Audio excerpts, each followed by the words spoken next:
Oh, I think actually this is what we were intending to do. I think we were intending to run these 4 level 0s here in just a base level dungeon, a short level 1 dungeon, just to get them their first level XP. And I think that's still a really, really good idea. So we could either do this Weald state map here, scouting. So it's short, level 1. The Warrens one, that's medium, medium. Oh, I guess that's literally our only option if we want to do a short level 1 is this one here, which seems okay to me. Outfill of the Graveyard? Actually, we haven't lost a single person yet. We've kicked out a couple. And I don't think there's a log for that, unfortunately. But yeah, I don't think we've lost anyone at all. So we got some deeds, which is actually we have a good number of deeds now. This used to be our shortage. Right now we're low on busts, but I think we'll be okay. Wants to be the first to die. Nice. So I think this party was going to be more or less fine as is. Obviously, these guys here being level 0 are still using their tier 1 weapon, their tier 1 skills. We could unlock a different set of skills, but I don't think it's worth investing in here. These guys are certainly going to come in with not necessarily the, the primoist setup. If they die, it's unfortunate. Actually, if they die, do we lose their relics? Do we want to send them relicless? I'm not too worried about someone dying on a short run. They might just end up coming out with way too much stress and maybe some negative traits and things like that. We will see. And yes, we can convert our various heirlooms into busts if we need them. And we may do that, although I don't think there's any point in doing it this week because we really don't need to upgrade any buildings to benefit these guys over here. So, they will be buffed somewhat by the fact that they do have some pretty sweet relics, but otherwise, I mean, they're going to start the dungeon run instantly with 20% stress because they're level 0 characters. But, again, short run, hopefully it's okay. All right, let's provision ourselves. Where are we going? We're going into the Weald. Oh, I don't have my wiki pages up and things. I should really do that. What's this game called? Darkest Dungeon, the Weald. Now, if I remember correctly, this is the one where we don't really want Blight? Yeah, there's lots of blight resistance, no real bleed resistance. We got some other issues we've got to worry about. The other thing is curios and things we may want to bring with us. So I have some notes that we've taken from previous things, but really, I mean, we're taking the party as is. And it is annoying because we actually have some blight-based attacks here with the Adder's Kiss. Okay, you don't have Adder's Kiss. We may only have one. Oh no, see, there's tons of blight attacks here.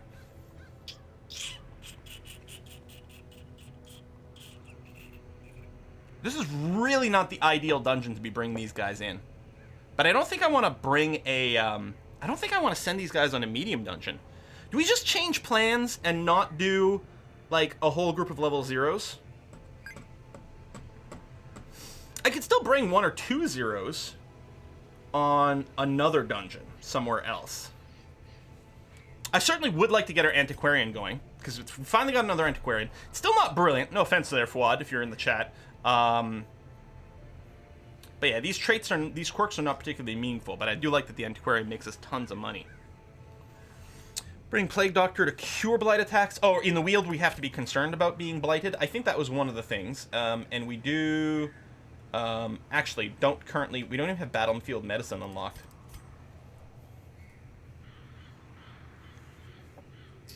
You know where this party would do better? This party would do better in the Cove. Because the Cove is susceptible to blights. The problem is it'd be a medium run, so maybe we do the Cove, but not with everyone. Oh, I do have it unlocked, just not selected? Oh! I feel like there should be, yeah, so there's a lock icon that wasn't there. Okay. Well,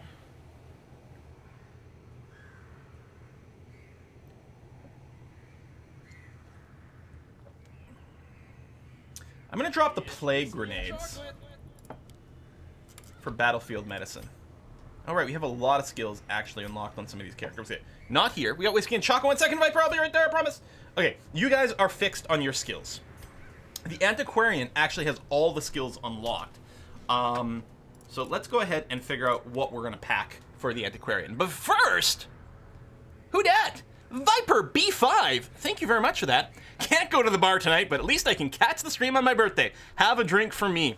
I think it is going to be one of those streams. Right now I'm just enjoying my coffee, but we'll see what we do later. By the way, the plan, unless we fill up the entire stream just doing Darkest Dungeon again, the plan is to do multiplayer Dota Underlords today. So get it installed and patched and everything like that and be ready to go. But cheers to you there, Viper, and thank you very much. That is a very, very hobbity thing to do, giving other people a gift on your birthday.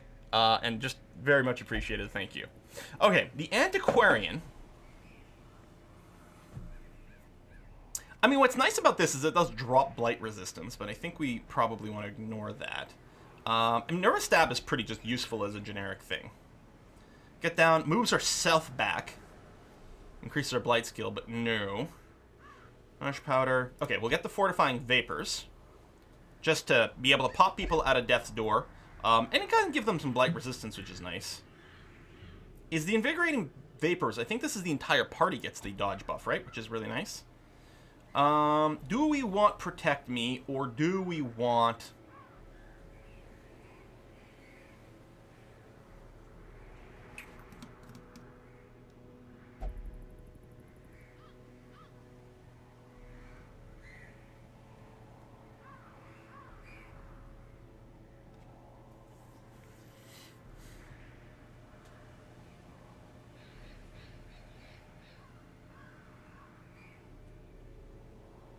property of the Antiquarian. Oh, the bonus money? Yeah, as far as I know, the bonus money thing that the Antiquarian gets isn't listed anywhere. As far as I know, it's not anywhere. It's like a hidden trait.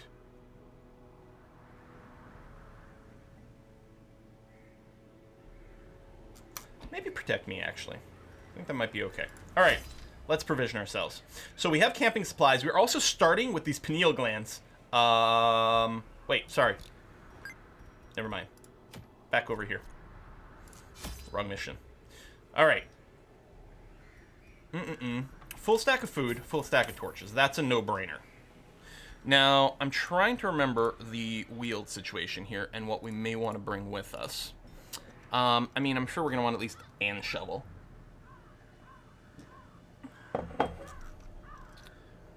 So, at least one bandage, if not two. You might want a couple of anti-venoms, because this is the one that's got the tree, and I remember, like, the tree, you gotta depoison that. And I guess, apparently blockages, was fairly common in the Weald. We'll bring two. It's only a short dungeon, so I don't think we need to go crazy. And right, Holy Water, the Weald thing is really crazy, because it's got, I'm gonna bring a third, because it's got the fountains you can interact with to remove negative quirks or add positive quirk, one or the other. Plus, the Holy Water kind of makes me think of hand sanitizer, right? Oh, right, and the medicinal herbs can give us extra food. I don't know, bring a couple of those. Oh yeah, I like it. All the holy water. Well, I think 3 is going to be plenty for a short run. And we only have 1 key. I think that's probably okay. I mean, it might be worth grabbing a second one just to say. But I'm betting this is going to be fine. I don't know, let's embark. And we're going to save a few bucks. Try to make this a money run. The Antiquarian should help. So we want our Antiquarian to do all the looting as much as possible.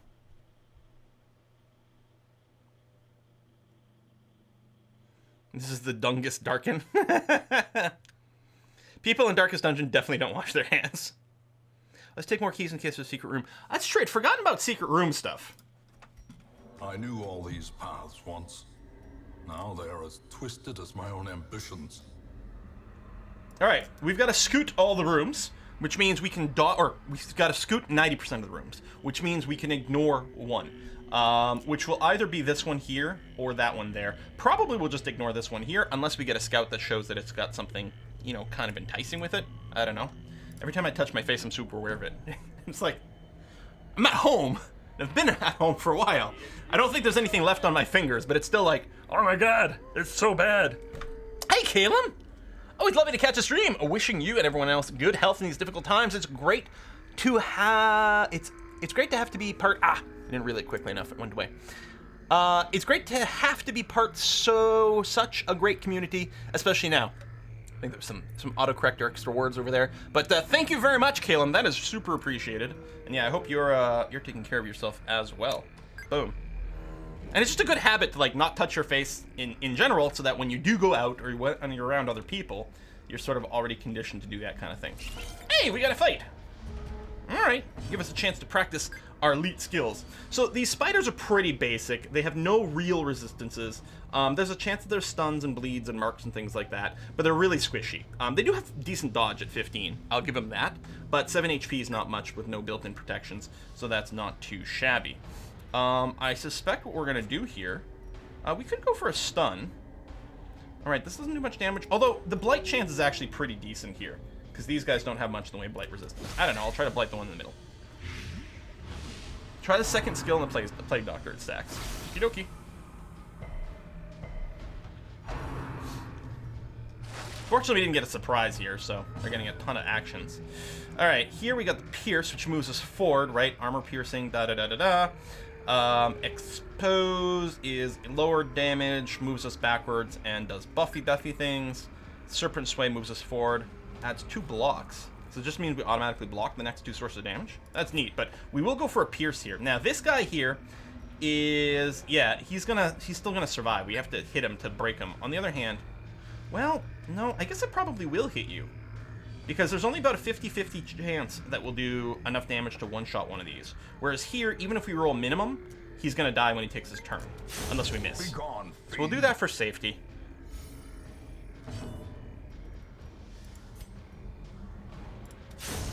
Executed with impunity. Executed with impunity. I like how our stress is going down, too. Yeah, fortifying vapors. And yeah, this is like the AoE one. Yeah, alright, that looks pretty good. We can just stab you. Unless we crit, we're not going to kill him. His speed's not huge. I mean, we'll hit him here. Unless I just want to heal myself for 1 point of damage.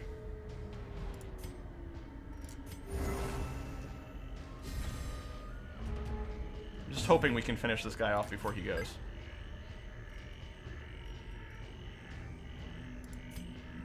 So Emboldening Vapors stacks. You can just keep throwing it on someone over and over and over. Give them more damage. That is really cool. I think here what we're going to do is just this.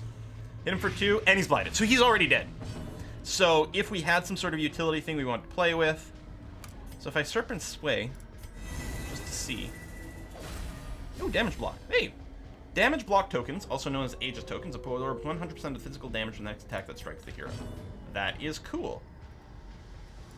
And yeah, so he's still already dead. So I'm just going to heal myself for an extra point of damage. Because I can. Slowly. Only 2 uses per battle, yeah. Ooh, there you go, Mana Antiques. Does we get this because of the Antiquarian thing? Got some more bandages, too. That's spiffy. Alright, keep advancing. Alright, still fully lit, giving us the best scouting chance, and I think we had a base chance of 35. Alright, fight time. We did get the surprise round. Awesome. Okay. He named his Spear Impunity. That's why it happens that way. Okay.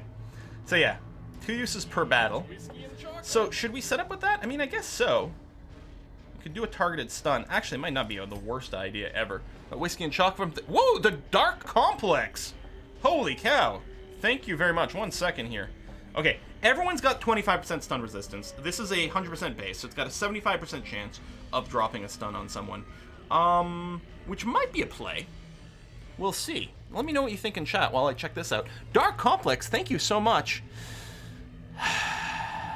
Yeah, I know, right?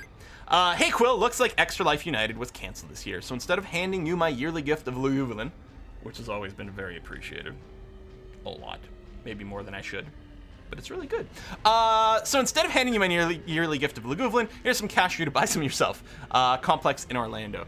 Yeah, it is a shame. It looks like they're maybe looking to move Extra Life United to some sort of like online kind of competition or something like that, which is very good. I mean, obviously we're still going to do our fundraising for Extra Life in November, I think. So I mean, it's still going to be that, but it is very, yeah, it is very sad. 75% is a good game, but I think going for the stun is a good idea. And I think I'm going to stun this guy. Like, these guys are annoying with they like to mark us. But mostly it's like, well, let's make sure that one of the actual core damage dealers doesn't do anything. He's got this 33% protection too, which is kind of annoying. Like, we're not going to do an easy, quick kill on this guy, so... Yeah, sure. Okay.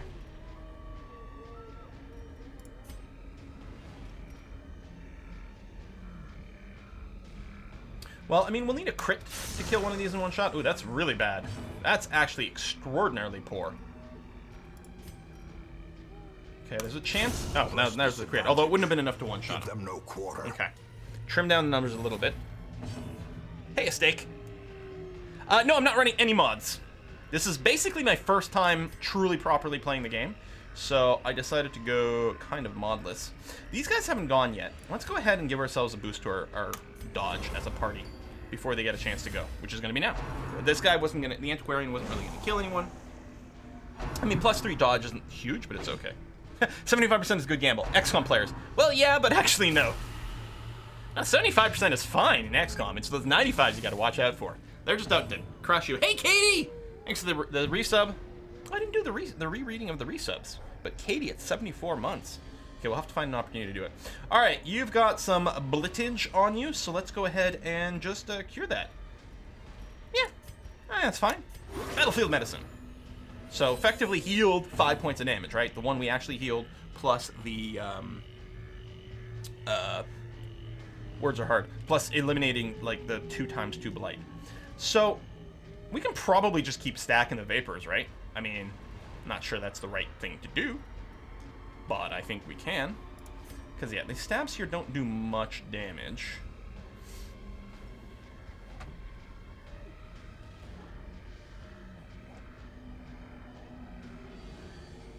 You know what? I don't know if this is the correct move, but since I'm not terrified of this fight, I'm going to go and take a look at seeing if we can stack this. As far as I know, basically everything in the game stacks.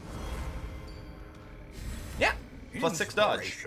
It'll go to +3 in 2 rounds, and then that last one will go away, but yeah, we can just keep generating it. I forgot we have the Impale here, which does hit 3 people at -60%. I think that still, like, is decent stat-wise. And might open us up to fatal range. I don't know. I'm just tempted to try to pierce this guy twice again. Confidence surges I think that's okay. as the enemy crumbles. Hey, Snoopy. This is a continuation of the run that we've been running for, I think this is our fourth week on this run. So upgraded that skill is +5 and +7. Nice. Yeah, so that, I mean, Antiquarian's really good. The problem is, it's only our second one we've seen. And it's the second one we've seen now with kind of crappy quirks, which is kind of annoying. And yeah, he's level 0 right now, so there's no skill upgrades available. All right, well, we're clearly going to battlefield medicine over here, clear out the bleed and everything. Let's go for this guy, because he doesn't have any protection. It's too bad we don't have any bleeds for this fellow over here, with the 33% protection and everything. But again, this is not really a godly party. I mean, we're not ungodly. Those are the enemies we're fighting instead.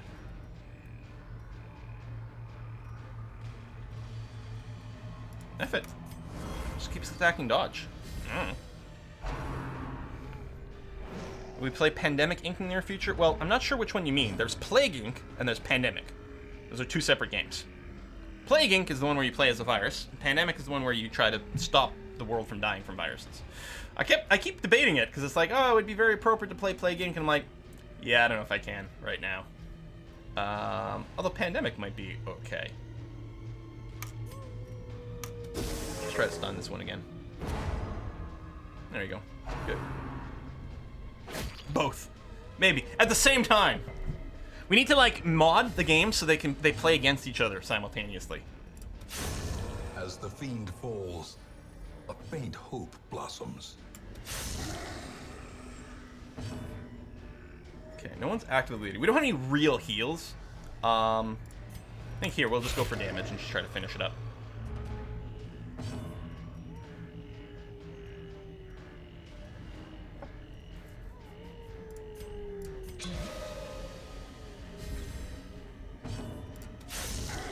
Ah! Fail.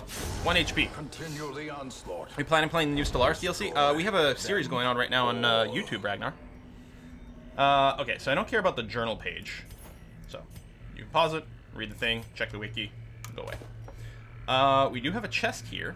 Now, so I guess my Antiquarian should be the one to open it, because I'll get extra loot, maybe?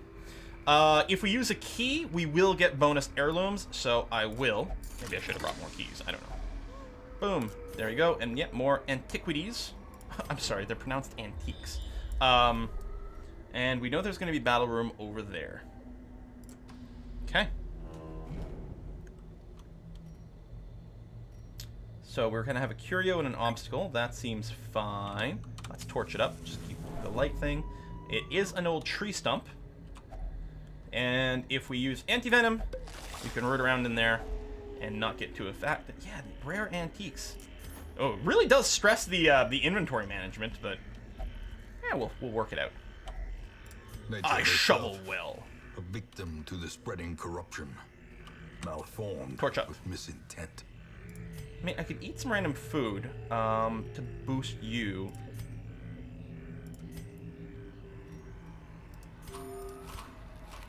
Okay, I'm gonna bring us to 8. This will leave us enough time, enough food to deal with 2 hunger events.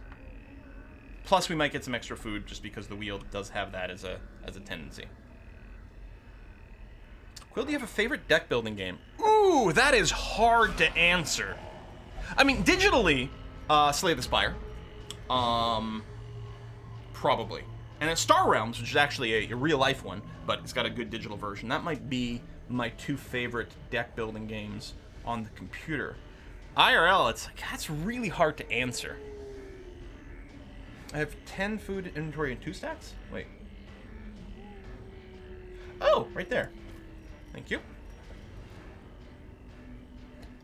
Could eat a little more, I suppose, but that's going to be okay. We could emboldening, but also I'm just wondering about the stun. Now, this guy's got the 50% stun resist, right? Yeah. We might just kill these guys back here.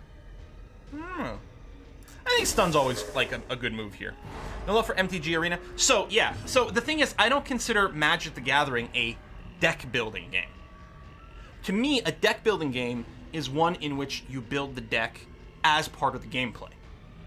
Right? I consider something like Hearthstone or Magic the Gathering to be in a different category. At least that's where my brain goes. Exposed, No, we'll just pierce, and we'll hit the guy who's not stunned over here. Yeah, Dominion's very good. It is very, very strong. I don't have all the expansions for Dominion. I only have the base game. So, you know, it's gonna be okay, but not maybe as strong as for some people. I really like cooperative deck building games. Actually, one of my favorite... So there's the various... Legendary games, right? The original Legendary games was like a Marvel superhero-based deck building game. I've played it, it's okay. There's a few others. I've got like Alien Legendary Encounters, like with the Alien movies theme, and it's pretty good. My favorite, though, by far, is the Buffy Legendary deck building game. Partially because the theme is so good. I mean, Buffy is just fantastic. The story, the characters, the references, very, very strong. It's also really well executed in terms of quality, unique art on every card, really, really well done. But also some of the game mechanics that they've got in that particular version of Legendary is top-notch. I would play the Buffy Legendary deck building game, like, every day. And it's cooperative, and I really like that kind of vibe. I can Serpent Sway here, but I think the thing to do is just to... try to kill this guy before he acts. Excellent. Broken. Misplaying Netrunner. Yeah, Netrunner's a really good CCG. I don't have the all-in-one box set, like the re-release from a few years ago. I have like the old school Netrunner cards. Another great CCG is Doomtown. All right, so here's still stun. Although we might want to start applying damage on him. The other thing is to do things with the Brigand here. Since he's stunned, you know, I'm not too worried about him doing snipes on marked targets. What I think I'm going to do is I'm going to do this, which will buff his defensive stats. And he is going to be targeted more likely. Yeah. Oh, there you go. Guard. I was guarded from the attack, forced him to attack, but then he's got the extra dodge and the built-in protection, so that worked out pretty well. Handful of debuffs over here. I could try to stun him, but it's only 50-50.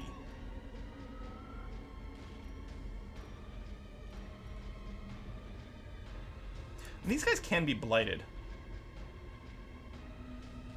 Let's do that. You try Card Hunter. Card Hunter is the computer game but that's like sort of D&D with miniatures on a board, but their equipment actually generates a deck for you, right? Yes, assuming that's the game you're talking about. I played it a long time ago, and it was really quite good. Okay, he hasn't acted yet, but we're unlikely to kill him this round. So what I'm going to do is I'm just going to focus on trying to take this guy out before he acts next round. He has a really high speed, so if we don't kill him before the end of this round, there's a good chance he's still going to get to act.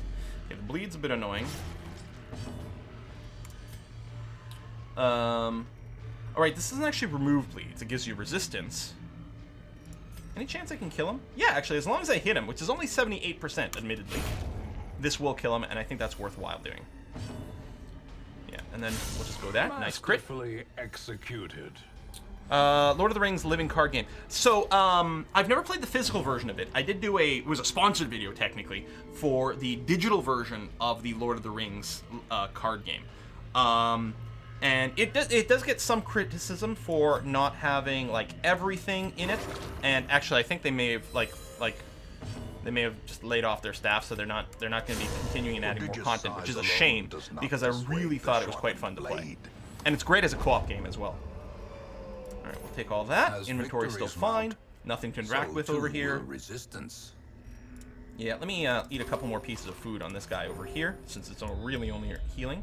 2 Curios in a row, followed by an empty room. Alright, that sounds pretty good.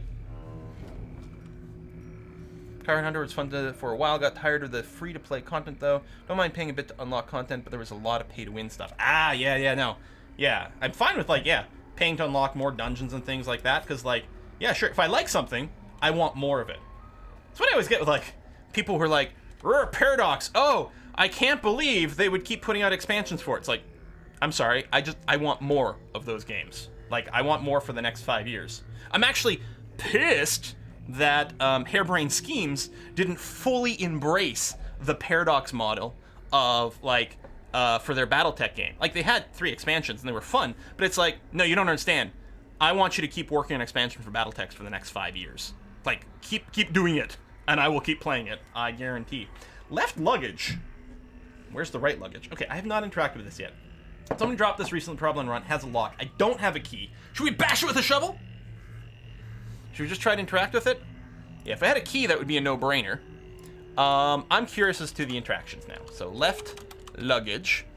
Antivenom also works. So, if we were to just poke it, there's a 50-50 chance either we get a crap ton of loot, or we get blighted, which isn't the end of the world.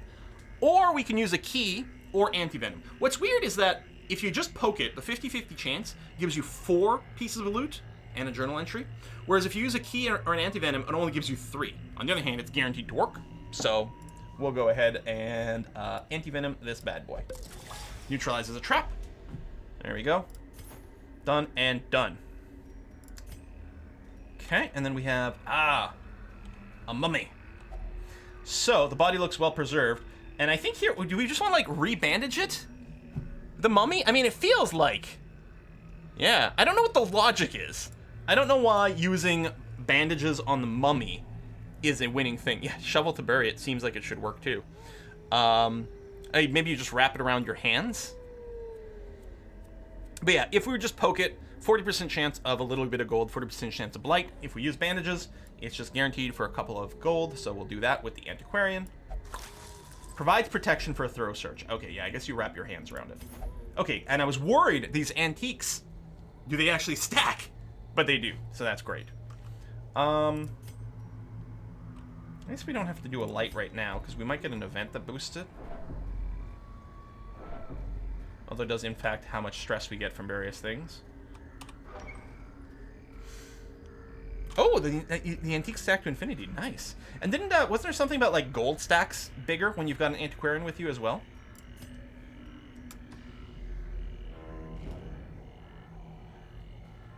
What is this? Eerie spider web with a strange glow to it. There might be something behind it. Could this be a curio where actually interacting with a torch would be a good thing to do? Because if you burn a stack of books, that's really bad. If you burn the alchemist lab, that sets the light to 100, because I guess it makes a big explosion. But it feels like torch the spider webs to get at what's behind it. Either that or maybe antivenom to protect you from the spiders. My thinking is I'm going to torch it. Now, I'm curious as what the wiki says about it. Ooh! No, torch doesn't do anything. I mean, we could try it, just said it doesn't do anything. And then we just try something else. Apparently what you do want to use, again, is a bandage. And you definitely don't want to just poke it. Because if you just poke it, there's about a 20% chance that you'll get a negative quirk, which is really bad. A bandage is only going to give us loot, but it seems like an okay thing to do. Spider-related killing with fire. Where's Cool Man in here? Sapphires, some more antique. Katie! Hey, Katie! Hold on a sec here. Take that. I was going to say, we probably can't take it. We're going to have to figure out something to drop. Might be the citrine, because it's worth kind of nothing.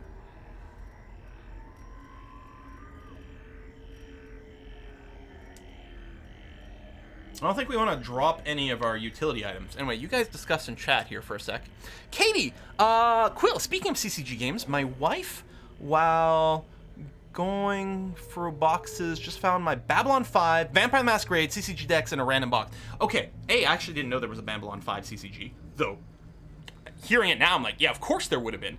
Vampire the Masquerade is the one CCG I never got a chance to play. All I've ever heard about it is that it is truly fantastic. It is interesting that the Vampire the Masquerade CCG was truly designed from the start, whereas almost every CCG ever is meant to be a two-player game. 1 versus 1. Some might have rules for multiplayer, but they tend to be tacked on. Whereas the Vampire one, it was always meant to be a proper multiplayer game from the start. And there is some reprinting going on of like sort of pre-built decks rather than just sort of blind stuff. I've really wanted to do it. The problem is that it's not a simple game. The rulebook is pretty beefy with it. Like, if you compare it to Keyforge, which I did some sponsored videos for, the amazing thing about Keyforge to me, I mean, there's so many unique things about this game, but the amazing thing about Keyforge to me is that the instruction manual is so slim. The actual sort of hardcore rules, there's not that many.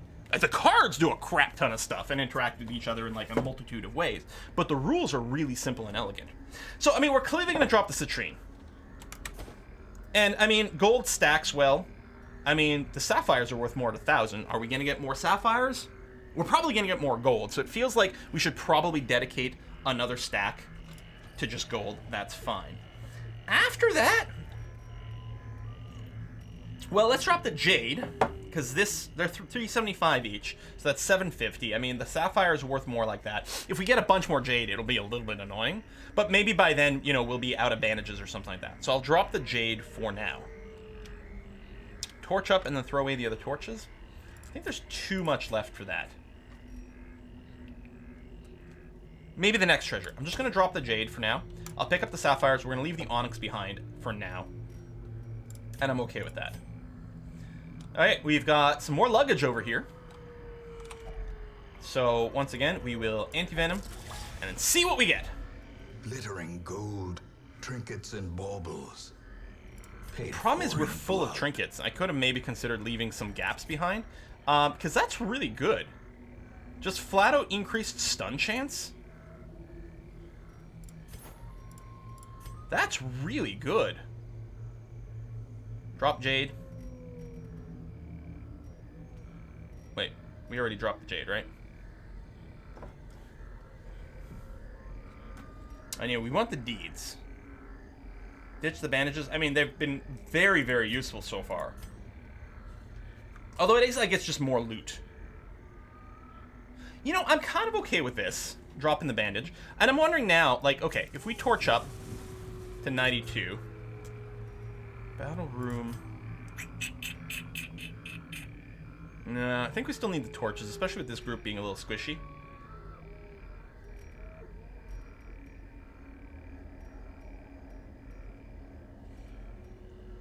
I'm wondering if we drop the bandage and the anti-venom. It's whiskey and chocolate. Hey Glaxnor. No, I haven't camped with a shield breaker yet in this game. But I do have an idea of what happens with it. Welcome from Bristol, England. Hey! Being stuck at home for months is going to be easier thanks to your streams. Yeah. Yeah, let's drop this. I think that's worth picking up. Yeah, you know what? Alright, done. Let's just get things happening here. Did I open that with the wrong person? I opened that with the wrong person, didn't I? No, no. I had the antiquarian. I'd selected the plague doctor because I was checking his trinkets. Okay. All right, we got a bunch of spooky puppers over here. They are going to like to do some bleeds. They don't have a ton of hit points. I think we will open with a... ooh, a vapor? Maybe. As I say, a stun. Yeah, I'm just going to stun one of these guys.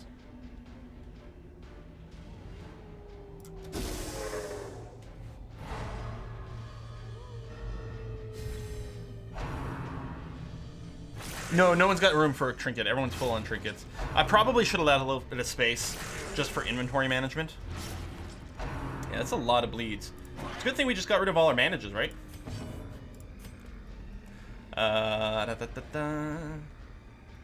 Hey, Impale, you have to be in the front. See, this order's annoying. Because, do you have a higher speed? No. Xanth has a higher speed. So, he is 25% more likely to go first, and therefore be able to get off an Impale. Except, it seems to be Kenya who goes first all the time.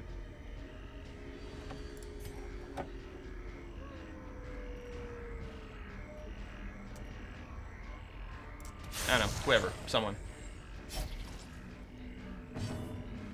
See, now Xanth is going, but I still can't Impale.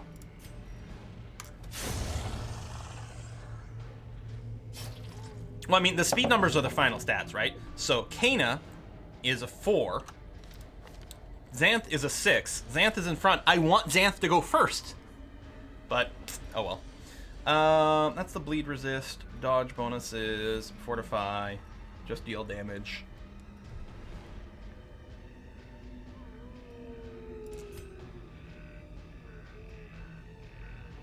I mean, I guess we could give more bleed resist so that there's less likely to stack up. And at least it is one heal. But no, I'm going to throw a little bit of dodge in here. That might prevent more damage. God, these guys are fast too with their speed of 8. Dodged! I don't know if the 3 made the difference, but we can dream. Terja, hey! Help you pay off your debt to Nook. Nice! Thank you! And yeah, since like long-term streaming or like long session streaming of Animal Crossing doesn't really make any sense because of the real-time aspect, but maybe we do like a check-in once a week with our little island. Again! How does Kana go first every goddamn time?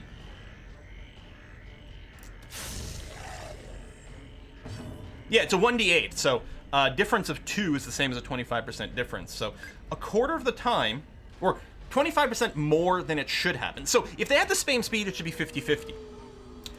Since Kana has a higher speed, it's 25% more likely to come up in ahead of time. I don't know if that works out to like 75% of the time or 66%. Depends on, I don't know, math is hard and weird. But Kana should be going first more often, and just isn't. Yeah, we need to go and get rid of that bleed.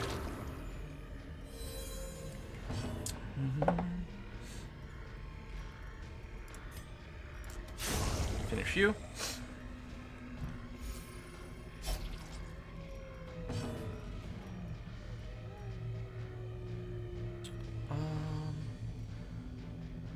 Yeah, they're probably going to go first again. Yeah, I think I'll just get some more dodge.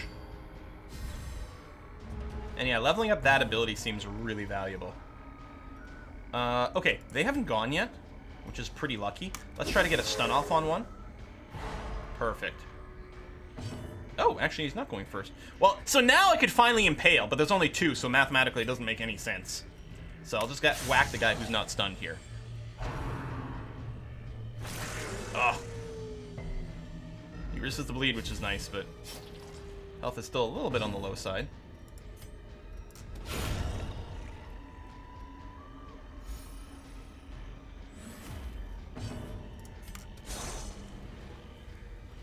So just don't go first. Okay.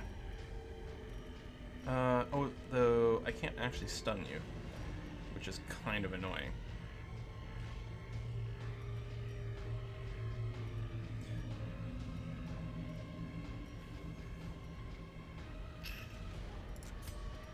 I don't think it's going to change the speed if I give you a speed boost now.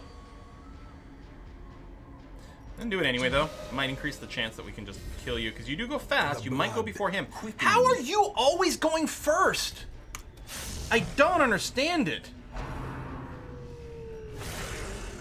Dangerous injury. Palpable fear. Yeah, that kind of sucks. Heal, resistant things. So we're probably gonna kill him with Kana. I don't think orders just rolled once. I think it's rolled every round. So, I mean, I could try to finish him here. I mean, the bleed resist, I mean, we can give you 1 extra hit point, but that's not really... Wow, that lasts for a long time. Jesus. Might as well throw 1 point of heal on you. Yeah, I think the initiative's rolled every round, because the order changes and varies. This expedition at least promises success. Traveler's Tent. I mean, I'm betting we can just poke it. I'm expecting there's not necessarily a Curio unless it turns out there's a trap. Yeah, no interaction. Let's see. There is a 12% chance that we'll get a stress increase, but otherwise it is perfectly fine.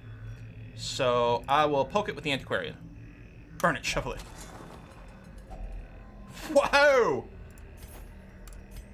Alright. Deeds. We don't care about the journal pages. The busts are pretty important, though. Oh, another scout. We should only get 1 hunger event now. Although, maybe I won't finish the food yet.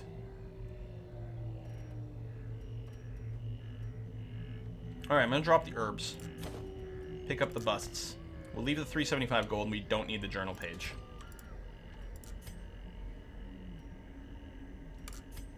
Now we're gonna run into the events where we needed herbs. We're gonna take a slight peek over here,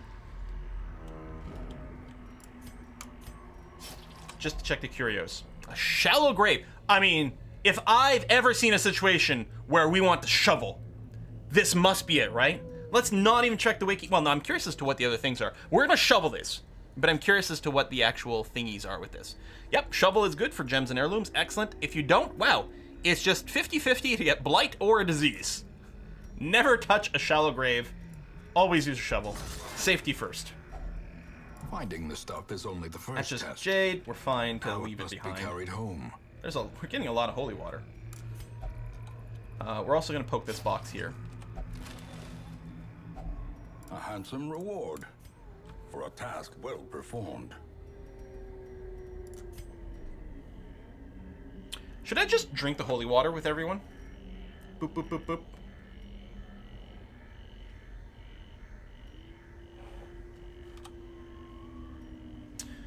We can light a torch. We could consider throwing out the rest. It'll be awfully dark by the end of it. Yeah, we're not going to toss the holy water. I think we're going to drink it. So, what if we run into a fountain, though? Fuck. I'm going to be pissed. But, it's okay. Now, we could, at this point, consider just advancing to the next room. We know it's empty. The thing is, backing up causing you stress. I think we'll generate less stress. Even though, like, moving forward can generate stress as well, I think we'll generate less if we just move to this room. And then turn around. Which did add a fight. Damn it.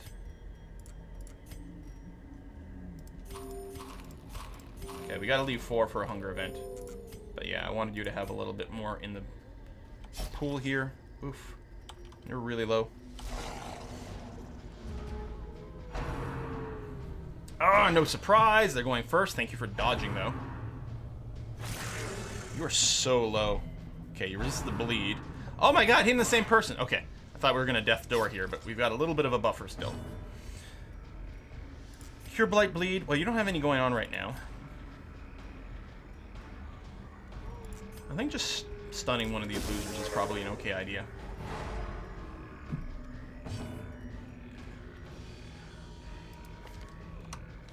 Oh, wait. Oh, I didn't reset the position after the last fight. Xanth is finally going first, but he's in the wrong place. Another abomination.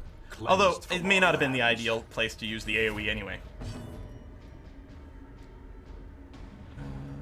I think we just go for the kill here, rather than accrue any defenses. You're stunned. Suck it.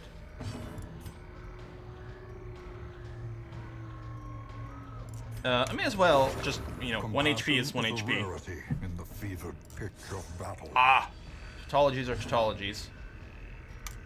Oh my god. I was like, well, I'll hit him with him to bring him within kill range. Think we still have a chance? No, we can't unless we crit. And he goes fast. Is he going to just go first? Okay, he didn't go first. Thank you.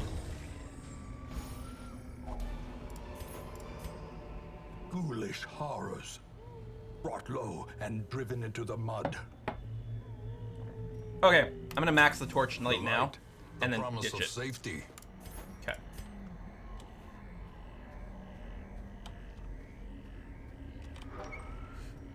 Son of a bitch! We got a trap over here. But we know it. Oh, this is a long corridor. Okay, there's the trap. 50, 70, 60. Alright, so we'll do it here. Plus, he's got the most stress, so assuming he disarms the trap, excellent. We'll burn some of that off. He's also like, one of the most injured, so that would have been kind of bad, but... Yep, no more torches for us. But we only have to do 2 more rooms.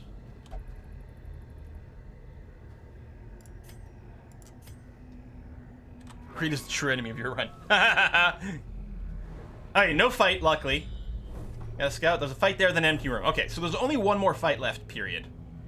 And the hallway fights don't tend to be as bad as the room fights. Party order, thank you. Actually, no, it's correct now. So Xanth, which is the higher speed, should be in front to increase the chance that we can do an impale. I wonder, like, it might have been worth stacking more. Like, you already have a negative speed item, but, like, stack more negative speed items there and add more speed items there. But we already did it. You've got a +1, you've got a -1. But the odds are not helping. We don't have any anti-venom left. I think poking the old tree's bad now because I think there's a chance of a disease. Right? Oh, no, just a chance of blight. Although, do we really need the treasure? The thing is, the Antiquarian's fairly healthy. If he has to do 1 fight with some blight on, who cares? Right? Where's my chat window? I think I'll poke it. Poke the tree! Yeah, we got the blight. How bad is it? Alright, 6. Yeah. And then the random fight here. Some more evil doggos.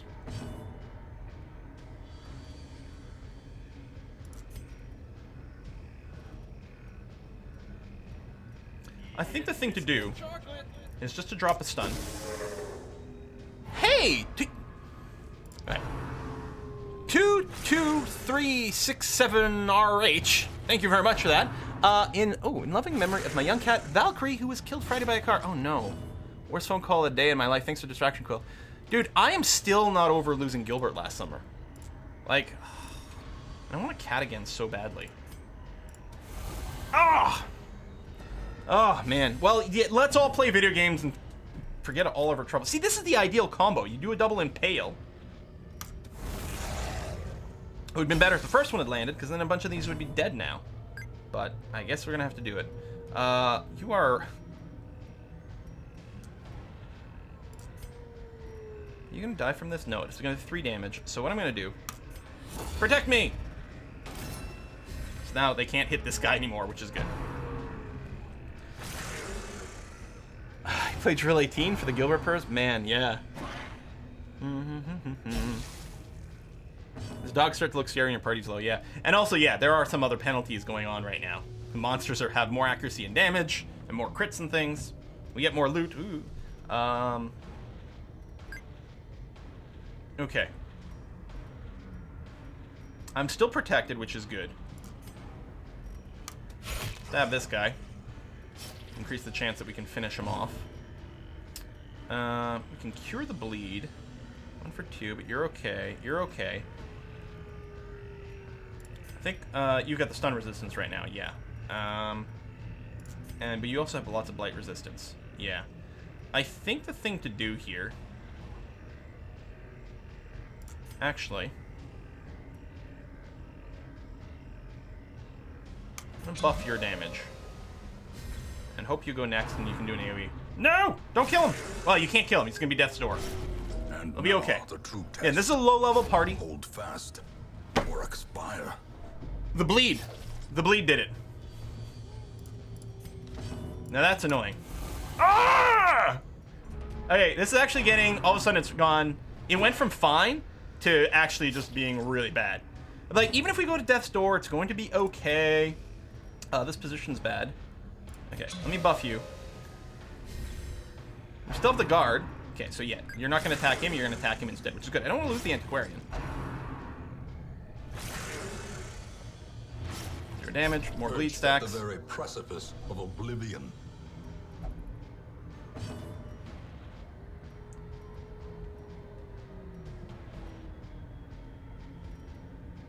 That's a lot of bleed. But I can't actually purge the bleeds here. Oh my god! Yeah. So the torchlight. So everyone who said, "Oh, just toss the torches." Okay, we're gonna hit you because as long as we hit, it will be a kill.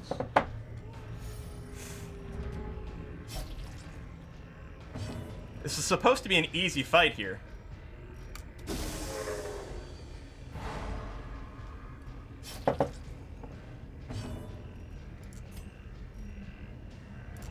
Finish him before he acts. Alright. There's a stun, so no go on you. We could undeath's door over here, which maybe I should have, because these guys do go fast. This is my only attack. Well, we'll try it. Oh, we got the blight, so I think he's dead. Yep. Great is the weapon that cuts on its own. Oh, we pick up the relics after they die. Okay. And they are pretty good. Okay, well, we don't need the shovel anymore. Yeah. So we can ditch them. We definitely want to pick up that one. The speed stone is common, but it's pretty nice. It'll be annoying if we get a hunger event on our way to this room. As soon as we hit this room, we're done.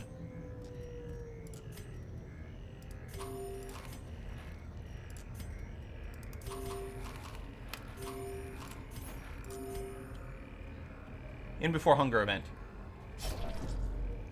No, we're okay.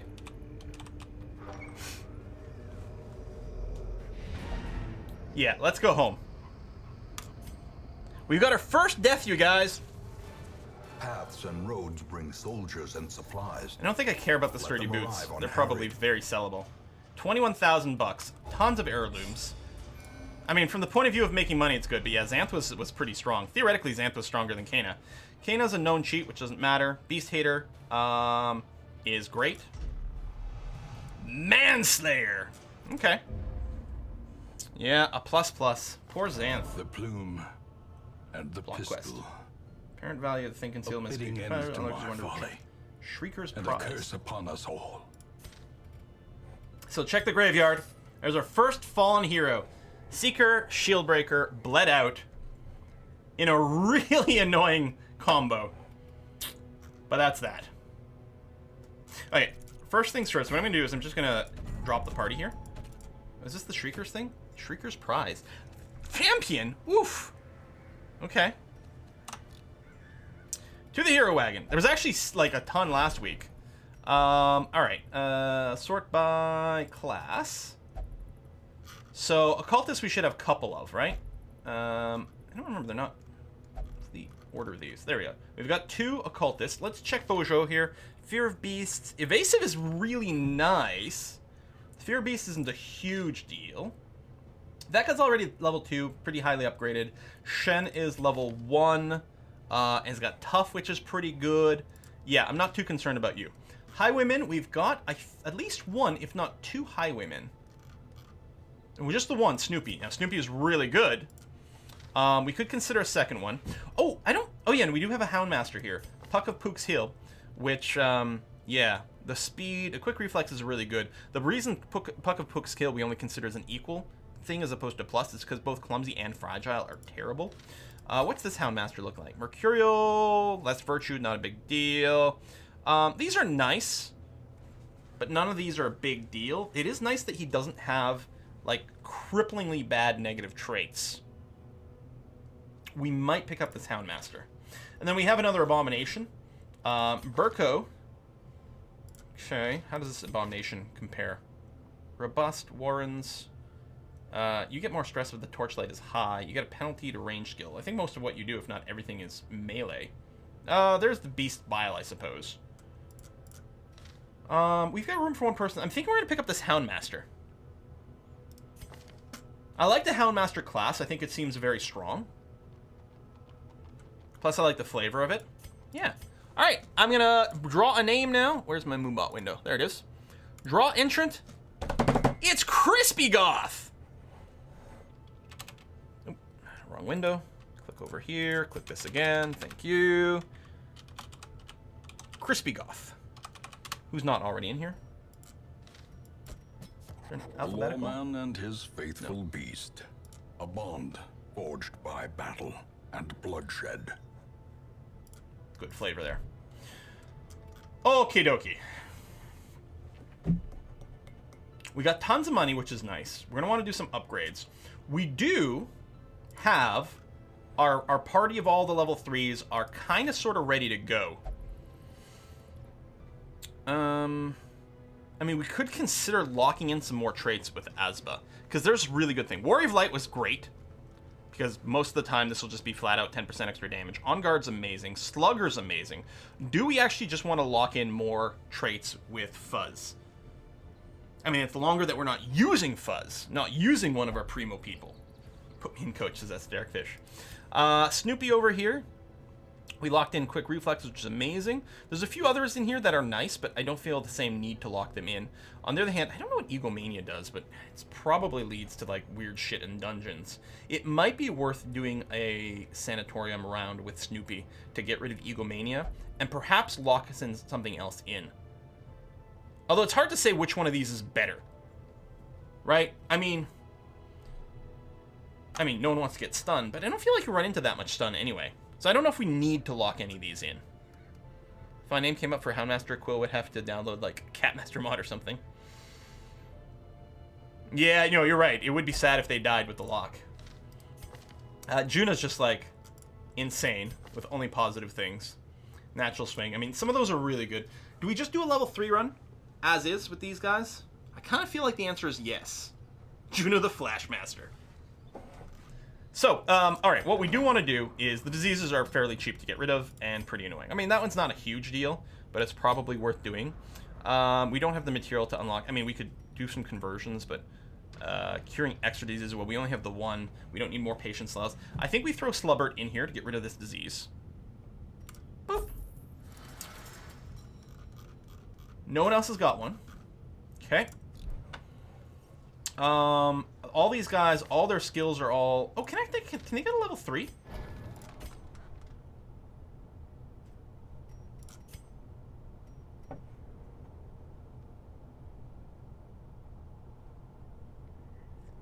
Oh, that's true, the campfire thing. I think we should definitely do this. And then probably upgrade all these guys to have level 3 skills. And then send them into a proper dungeon.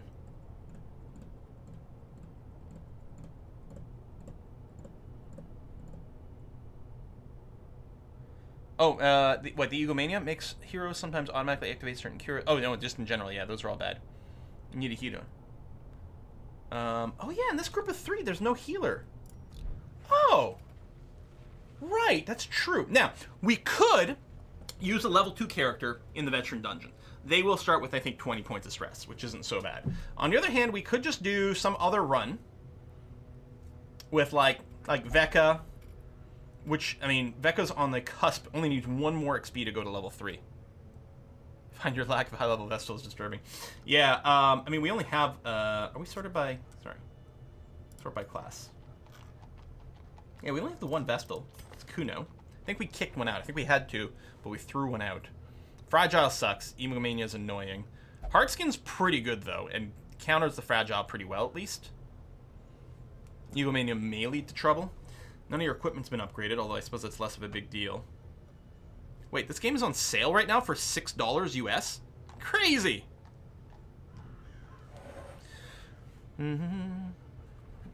Level of your hero skills can be 1 higher than the resolve level. Ah. And yeah, the gear too.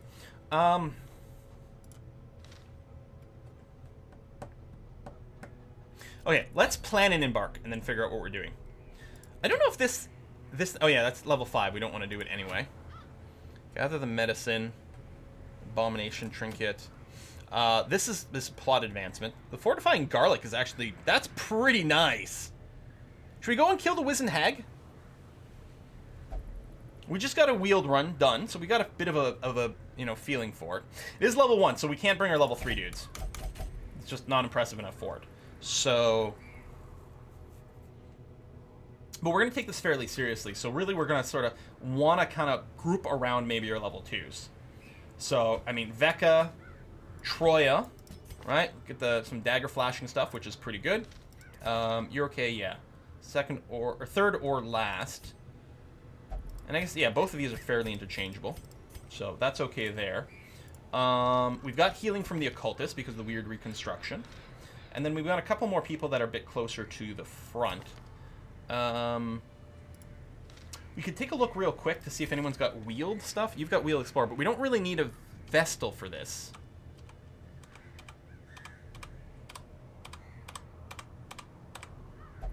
Weald Tactician. Crispy Goth. Yeah, you're only level 0, though. It's going to be a medium run dungeon with a boss at the end, so I don't think that's a go. And you're being treated right now, so that's no good. Okay. What about Burko? I don't think we're going to face Eldritch. And there's actually a good amount of beasts in the Weald. So this actually seems like a pretty poor idea. Puck?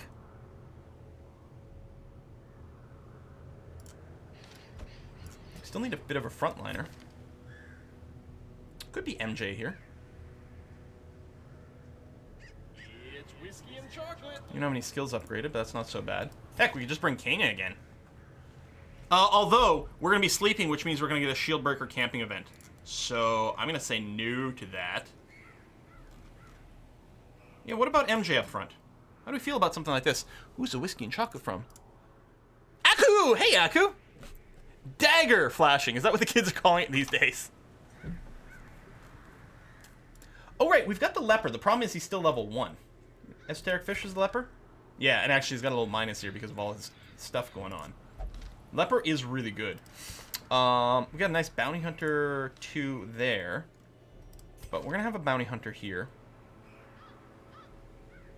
Right, Blights are bad in the Weald. Are we doing Blighty damage? Okay, you've got... Yeah, that's fine. Right, you do bonus against Blighted, and you generate Blight. But we could change your abilities around. We could drop the Lunge and the Poison Darts. Have the Pick to the face. And, I don't know, we could Shadow Phase just in case, you know, just as a utility option. There are some things that are blightable. And it does have the Blight resistance debuff. Like, we might actually just be able to, like, force our way in. Especially on the boss, right? We could just go and try to overwhelm the boss with, like, damage over time, including Blights, because of the resistance thing. Yeah, the creeper notification was good, but it was easier to miss. And we can always swap these as we go through the dungeon as well. So there's Bleeds, which is really good. Bleed stuff. It's all good for this dungeon. The ability to drop a mark on people. Guard Dog. The self-heal is kind of a nice thing. Probably have it on by default. Marked and humans. And we do have... we can mark people with this at the very least. So the Bounty Hunter gets a benefit. Come Hither also marks people. And screws things up. Knockback and stun is a good utility thing. Bonus damage against stuns. We could Caltrops to bleed some things. I don't know, kind of like this configuration. I think this team could work. Obviously, we'll have to do adjust the trinkets, but we're going to do some upgrading first. We've got some money, which is good. We've got more whiskey and chocolate. Who dat? Gilvoro! Hey! Ooh, thank you very much. Hey, Quill. Silver lining to the current pandemic. It will be easier to catch live streams. So I'll be working from home. Hooray! Any plans to play the new City Skylines expansion? I absolutely 100% want to. I've got my key and everything like that. I just don't know when I'm going to do it. We're going to see. It's against the hag, right? Make sure everyone can hit the last 2 rows. Okay. Well, actually, one of the nice things with the Bounty Hunter is we do have the Come Hither. So if, like, I don't know if the person we're fighting, if they're someone who, like, summons people in front of them, if we can just come hither and drag them in front of their summons, we've got that. But we actually do have fairly good range and reach with most people. Finish him can hit someone in the 3rd row, which is kind of nice. And then, yeah, we've got the come hither as well. Also, be prepared to fight with less than 4. This isn't another, like, mind control-y fight, is it? Oof. Okay, back to town. So, we got our party at the top now. Take a look at our skills, and upgrade. Yeah. We may as well go ahead and upgrade everything. Is there any reason we want to unlock Flashbang? There's a good stun, plus shuffle. Mark for death is another way to mark people, but we already have some of that. So I think I'm okay with it. Puck, tell you what, I will go and buff this in case we decide to use it. Cry Havoc, reduces stress. Blackjack. It's a nice crit, or a nice stun. We could consider dropping Lick Wounds, since we do have the Occultist. But it's kind of nice to have a self-heal. Yeah, I have no idea what to expect in this fight at all. May as well upgrade you. Does do bonus damage versus marked. We're not going to be blighting, although maybe. I'm going to unlock this for Troya. It may not come up this dungeon, but we might decide to change the comp around. And in any case, assuming Troya survives this, we're going to be, I think, happy to do that. Vecca's got everything upgraded there. Okay, we still have 24,000 bucks left over. Let's visit the blacksmith, because these guys are all sitting on their level 1 stuff. Rank 3. Let's get around to discounts. In the end, every plan relies upon a strong arm and tempered steel. Now, yeah, Resolve 2. These guys, both Troya and Vecca could have level 3 stuff. I think it's probably worth getting something up to level 3. I don't know if the armor or the attack is better. For Troya, it's definitely the attack. Vecca may not need the weapon upgrade the same way.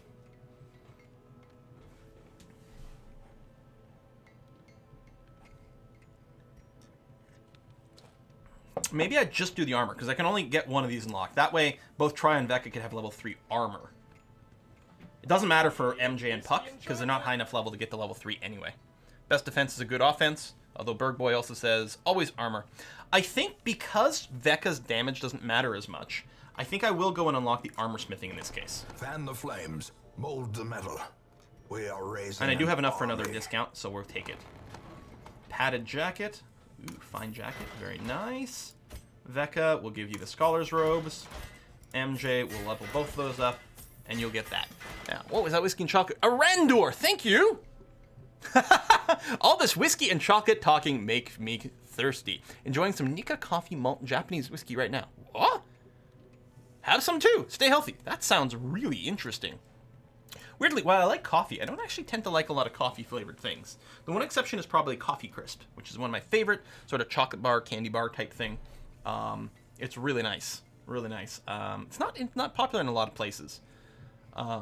It's definitely, Coffee Crisp is like very popular in Canada, and it is available in a few other places. I think you can find it.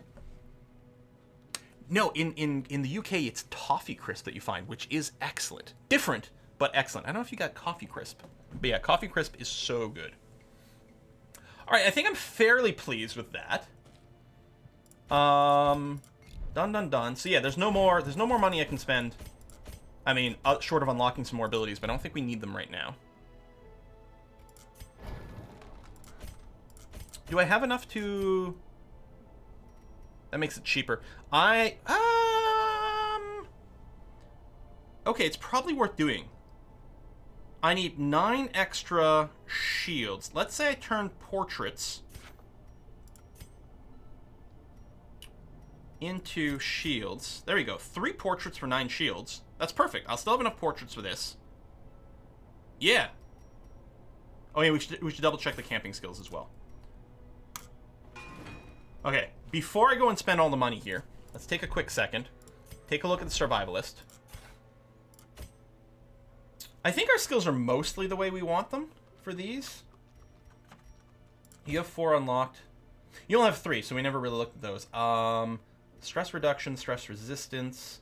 All companions. Oh, therapy dog. All companions minus 10 stress, minus 10% stress for 4 battles. Who doesn't want a therapy dog? Oh, I do like the scouting bonus as well. Let me come back to you.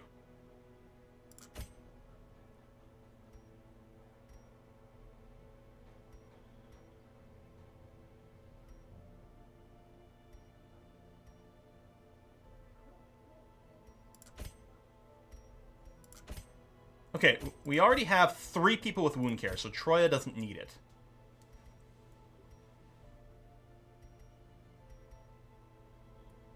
Removing diseases. Unlocking courage. And Vecca's got 4 skills already. Release the Hound. We want the Hound's Watch for preventing nighttime ambushes. I'm tempted for Release the Hound, but I'm not sure that we fit it in. I think we're okay as is. Okay, so now we sort of know our money budget. Right, you're capped, you're capped. Troya, well, do we just want to upgrade all of them? Oh, we got enough money. I think we can just go ahead and just do all this. I mean, we're not going to use all these this run, but it'll be nice to have. Here, we know we want Weird Reconstruction. Just bigger heals. Oh, hold on. I might not want the level 2 Weird Reconstruction. Because right now I heal 0 to 15 with a chance of bleeding for 1 point a round for 3 rounds. So a chance of getting 3 bleed. Whereas if I go up here, the heal goes from 0 to 15 to 0 to 17. But the bleed goes to a 2 points a round for 3 rounds. So 6 point bleed instead of a 3 point bleed. So it doesn't seem worthwhile. It seems like you maybe want to wait until you can get the 4th rank. And then just go straight up there, probably. Now, Vecca, these are the abilities. Are we going to run with these? I mean, that's like... Well, we'll probably want the more hexes or something like that against the boss.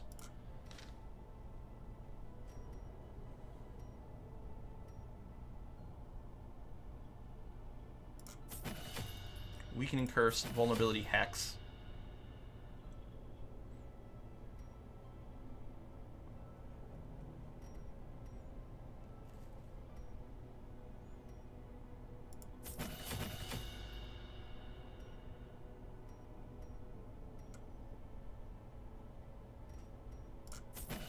Alright, I say that that's good. So the last thing we need to do is adjust some trinkets. Do I want to pull all the trinkets back? It's probably a good idea. Does anyone already have some? No, none of these have any already. Okay, yeah, we'll unequip all trinkets. Thump. We will sort them by class restrictions. Okay, so Bounty Hunter, Scouting Chance is good. Agility Talent is very good. Oh, you have to drag? Okay. Stress heal received by camping is not a big deal. The Scouting Chance is really valuable, though. Let's consider it. You've got the Dog Whistle here for speed, dodge. You lose some debuff resistance, but it seems like a good thing. We'll probably throw something else on you soon. Troya, yes, the Quickening Satchel for +2 speed. A whopping 10 speed on Troya. Vecca's got the Incense over here, loses a speed, but you're already pretty fast, and gives you a substantial amount of dodge. Okay, so those are the class-specific trinkets. Now, we've got this amazing rare one. So, the 15% max HP is just always on, and that's pretty nice. And then if you do Death's Door, you turn into a monster. I'm wondering if we just put that on something like Troya. Because if you go to Death's Door, and then you just start, like, obliterating people. Because if, say, Vecca was on Death's Door, you're not going to do damage, you're going to try to heal yourself. Or whoever. Puck has few hit points, he might be more likely to hit there. But what else might we want to do? I don't think I like the Book of Intuition. It is nice not to get surprised much, but it doesn't actually...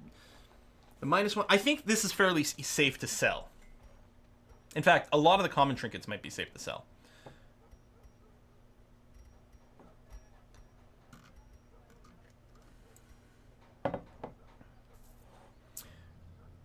Yeah, I could leave some empty spots, but I think because we're going to take this fight pretty seriously, I think we're going to try to bring as much as possible.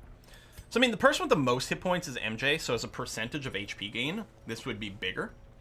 I think we're okay. So, secondly, it would be Troya. Maybe I'll give the Martyr Seal to Troya. 5 extra HP is pretty significant, and the possibility of going Super Saiyan, I like that.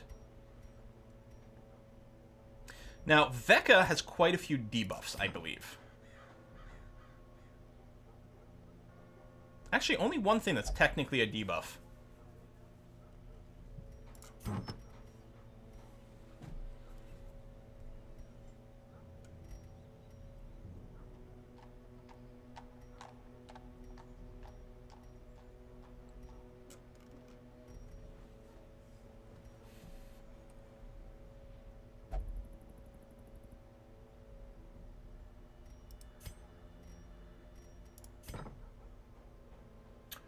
I'm gonna put the bleed resistant on you. Because you're fairly squishy. If someone hits you with a bleed, it would be pretty annoying. So we'll bring your bleed chance to 80%. Yeah, you have no debuff resistance. I might just want more speed on the occultist, actually. We can counter with a -1. Do this, bring you back up to 8. So you can get your debuffs and things a little sooner. Does Quill have stun enabled on Houndmaster? Someone needs stun. That's a good question. I don't know. Right here, the Blackjack, huh? Yeah, I'm not sure that we need the lick wounds. Oh, I don't even have it unlocked.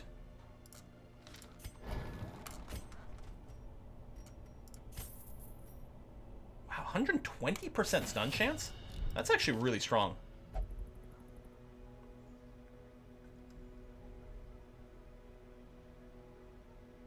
I don't know if we need the Hound's Harry. I don't know if we need the AoE bleed. Although it does have a really high chance. Good base accuracy, good high chance.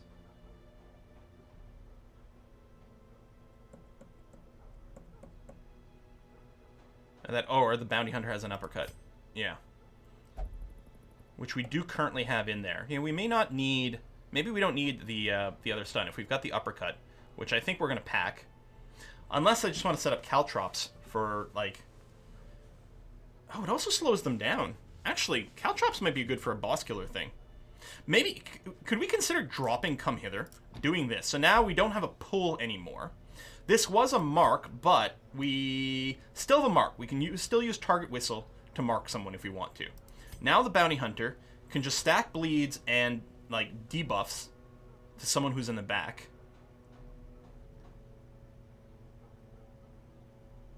You ditch the mark? The thing is, Collect Bounty, like, can do 90% bonus damage against a marked target. So it feels like we should probably... We can, of course, change our configuration as we dungeon. So, for example, our occultist over here, like, we may not care about, you know, all the curses and things. In fact, I think I'll drop the Weakening Curse for now and go Sacrificial Stab. So we can hit people in the front, we can hit people in the back, we can heal, we can also yank someone from the back as well. I think this is how we go. The occultist also has a mark. Right, the vulnerability hex. That's true. Well, when we go into the boss phase, what we could do is we may pick up the vulnerability hex and then drop, we could drop Target Whistle. I like this. Oh, Sacrificial Stab doesn't work if you're in the rear. Oh. Yeah, okay, that's probably why we didn't have it selected.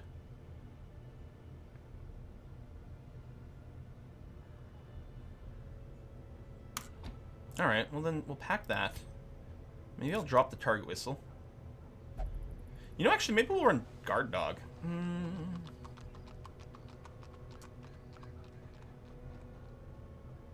It guards an ally and then gives us a dodge buff. Thing is, if we're guarding, it means if someone else is attacking your ally, it's going to attack the Houndmaster instead. And he's not that tough, although having the plus 12 dodge is kind of nice. Maybe we just grab the Lick Wounds, after all. Just for now.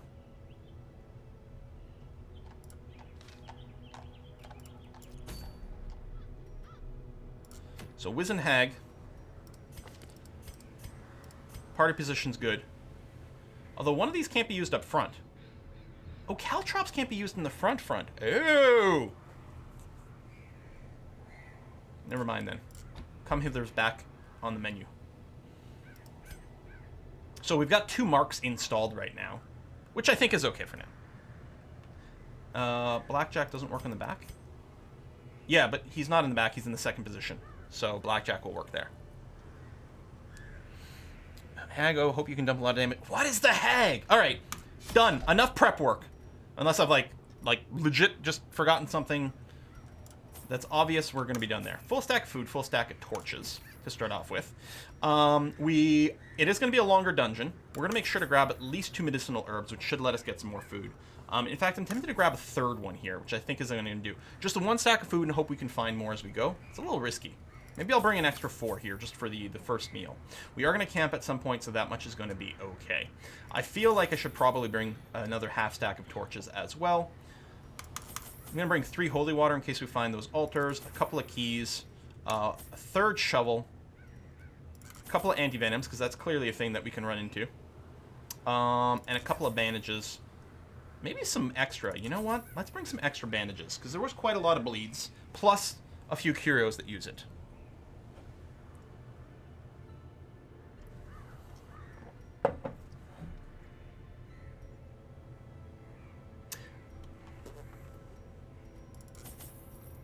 I know I'm overkilling it here. I'm gonna say I'm gonna overspend.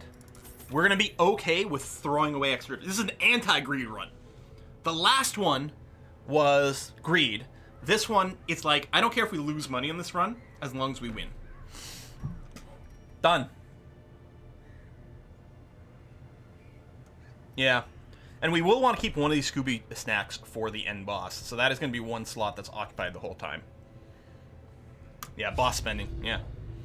I had collected many rare and elusive volumes on ancient herbal properties, and was set to enjoy several weeks immersed in comfortable study. My work was interrupted, however, by a singularly striking young woman who insisted on repeated calls to the house. Guess that's it. There is method in the wild corruption here. It bears a form both wretched and malevolent. So our goal here is to kill the wizened hag. The boss is, generally speaking, going to be as far away from the entrance as possible. So probably she's over here. It'd be really annoying if for some reason she was here, but she must be over here. It is actually going to be a surprisingly short run then. 6 rooms. So we could potentially just rest right before we do the boss. I don't like that we didn't have a scout to start off with. So, fight right away. Surprise is on our side. Okay, there's no chance. It's always the furthest. So the only problem might be is if there was a tie, but there's not a tie here. In terms of distance. These guys here, yeah, some can bleed, some can't. You've also got bleeds. I don't know, do we just drop a stun on one of these bad boys? It's probably the right thing to do. You have 50% stun resistance, so I'll just stun one of the skellies. Is it time to flash some daggers? Of course it's time to flash some daggers. There's just, it's like 100% of the time, it's the right answer.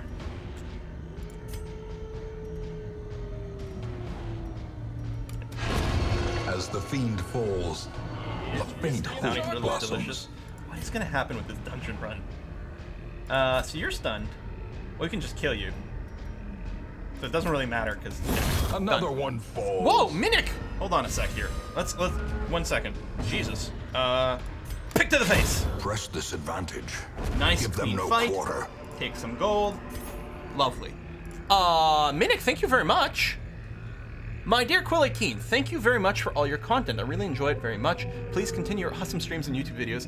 Might take a look in Devorian. I know, right? Thank you very much. You guys have been, thank you so much for all the support today. Really, really, really appreciate it. That's really awesome. And hope everyone's looking after themselves, too. I thank you for looking after me. It's whiskey and chocolate. Ferric! 1 sec. Ooh, we got a curio. We got a chest. Lost luggage. Which we want an anti-venom for. Yeah, that's fine. Referic, you are playing all the cool games this week. How about a nice compliment from my complimentor streamer? You rock! Also, what are your thoughts on the new RimWorld DLC? Oh, I'm sorry. Are your thoughts on the new RimWorld DLC Your Royal Highness Kappa? I think the royalty expansion for RimWorld is quite good. It's super unexpected. Bleed Charm. That's actually a good one for maybe just selling. I don't like the penalty to dodge, despite the bleed resist. And it might just fill up our inventory here. It's common, so it's only worth 750. I would not be surprised if we end up ditching it this run to make room for inventory. But yeah, I think the royalty expansion is cool. I'm going to torch up now. What the hell did I just hit?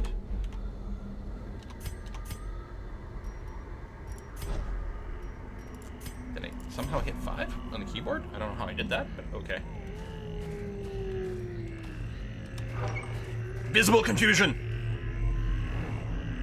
Oh, we got a scout.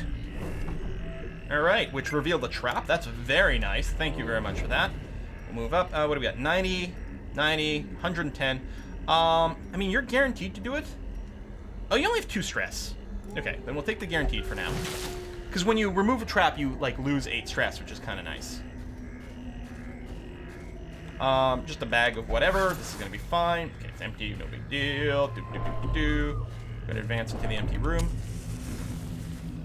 Gonna hit the lights. Maximize our chance of getting a scoot. Can you leave a treasure at Curio and pick it up later? No, you can come back to a Curio you haven't actually poked. But yeah, you can't come back for loot.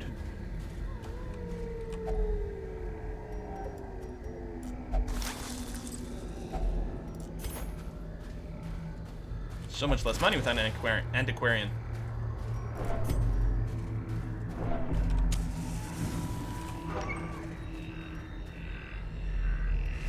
Alright, we gotta fight. Okay, we fought these guys plenty of time before. Sorta know what to expect. Flashing daggers! I don't actually know if that was like the correct opener, but it doesn't matter. Oh, I think this is a great one for Hound's Harry. We can hit all 4, apply a little bit of bleed. Yeah, I like it. And Abyssal Artillery in the back is going to be wonderful. It does bonus to Eldritch and everything. Sky Tentacles! Now, you're at 3. You're bleeding for only 1, yeah. So neither one of these are dead yet, which is unfortunate. We don't have any kind of AoEs or anything like that. No one's marked. 5 to 10, 4 to 8. You can do a little more there, and it also has the stun. No, that's not the stun one. Uppercut is the stun one. It seems like a good idea for us to drop a stun.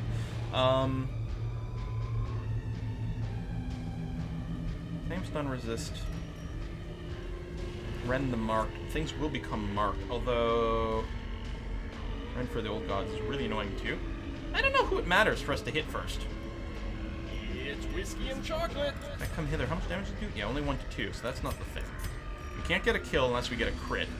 I think uppercut is correct. Let's uppercut this guy. Yeah, which will increase the shuffling of here, bringing the artery to the artillery to the front line. In fact, okay, now it's their turn because of the surprise round. We'll be well set up for a flashing dagger on those 2. Meanwhile, we're getting marked like crazy mad. Belf Knight! Sounds to me like people are wanting to start bidding wars. But what are we bidding on? My sexy body. It's like, you know what? This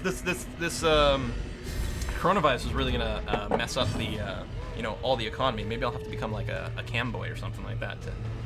Could have killed the cultists. Yeah, I think that may have been true. Flashing daggers. Love and appreciation. Oh, well, you guys all have an infinite amount of that from me already.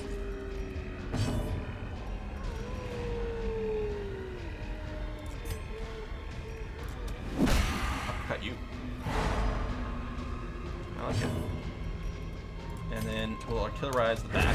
Confidence surges as So the the stun enemy wasn't crumbles. necessary. That was alright. Don't tempt us. Yeah, we have a lot of perverts there in Twitch chat. Ow! That was a lot of damage. And we have a bleed going. Yeah, the self-clean is nice. Well, I mean, you're gonna die regardless, whether we flash and dagger or not. Okay, actually, you're at 2, you're bleeding for 2. Oh, you're already dead. So we're just gonna pick this guy. Unless... You're going to speed 0. It's whiskey and chocolate. I should avoid killing this guy right now, actually.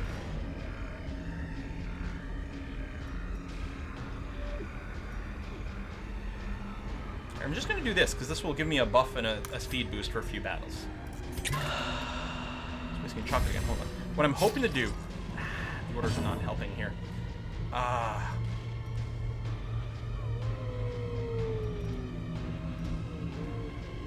Okay, that's fine. I can uppercut you. Okay, stun you again. That's good. Because what I'm hoping to do is get a heal off. These guys are being so annoying right now. Lead for 2. I want to resist doing anything. Really.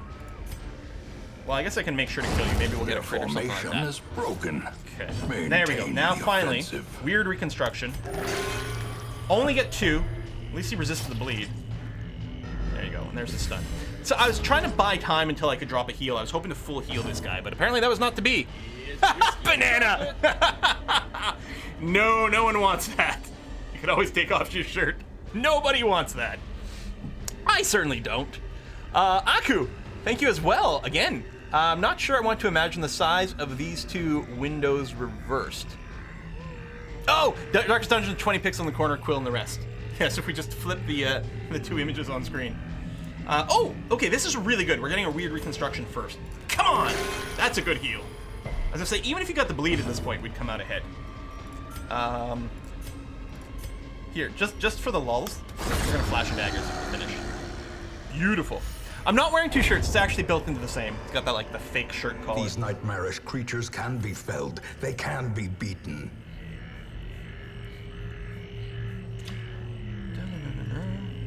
Okay, this bleed charm is not going to be with us until the end of the dungeon.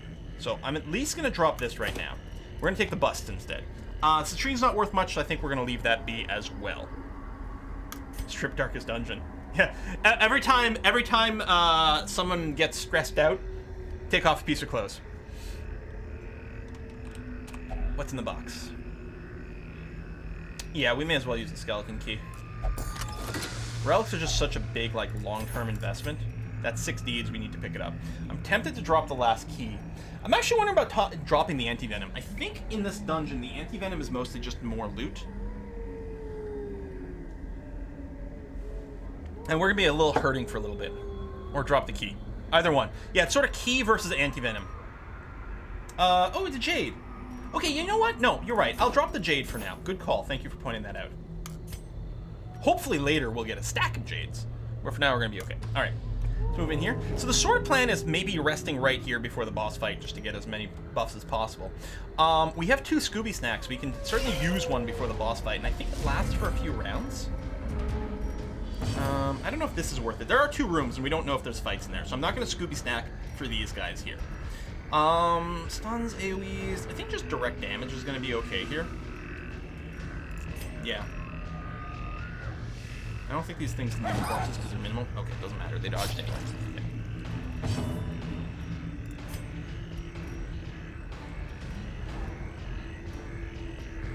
Okay, so collect bounty is better than finish it. Unless someone is stunned. Executed with impunity. Oh no, we can't flash and daggers efficiently anymore. To the face, or if I poison dart, because your blight resistance isn't that impressive. This will guarantee that you die if you get blighted, whereas the other one, yeah. No, well, I could drop a heal here. You're down. You're only down 3. Do that. Mark you. It removes some of your dodge as well. Although, yeah, we don't really have anything left. Death. Unforeseen. Miss. Unforgiving. Oh, and a blight.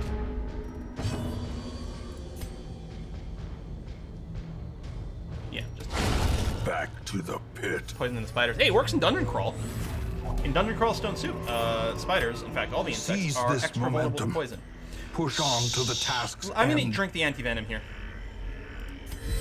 Done. Save us 3 points of damage.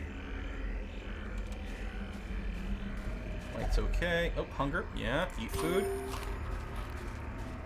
What's in the box? More heirlooms.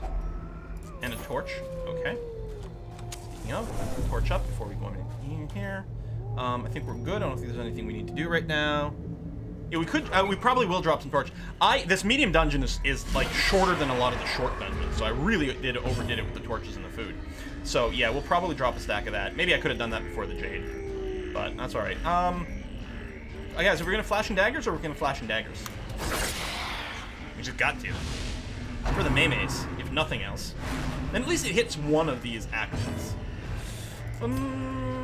Yeah, sure, both sounds carry. Although, one's already gone, so that's one less person, or one less tick of bleed, unfortunately. And then we're gonna artillerize! Sky Tentacles. We killed the one who hadn't acted yet, which is great. This one here is gonna survive with just the bleed right now. We could do more, but I think we're gonna just go and probably whack this guy. Yeah, so as long as we hit him and this guy's dead. Excellent. We probably could have spook snacked on that one, actually, yeah.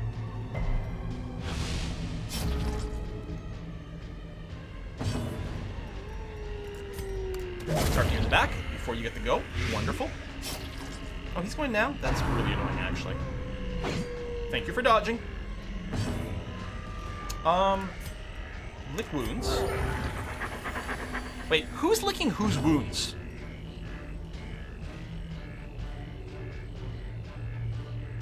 Are they each licking their own wounds?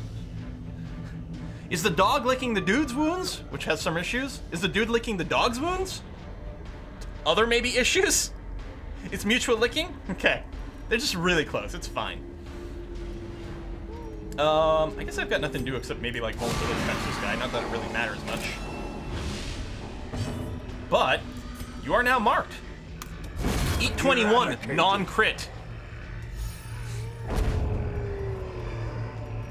That is not a very impressive relic. Brought low and driven into the mud. Torch up and drop this one. So that's 750, but doesn't stack. We're not going to need that much food. Still a chance we'll get more from a Curio. 750, but doesn't stack, and I don't care about this thing. I'll just grab the Jade and leave that behind. I mean, we could camp here, but the loot's not good enough to be worthwhile. Because we did learn that we can camp, this window stays up, and then we can grab it, but we'll wait one more room, just in case. In case it turns out to be a bad fight, we end up with a ton of stress and damage and things. Yeah, I like it. What's in the box? Wealth beyond measure. Awarded to the brave and the foolhardy alike. So I just dropped the key here. Drop the Jade for now. Stupid trap.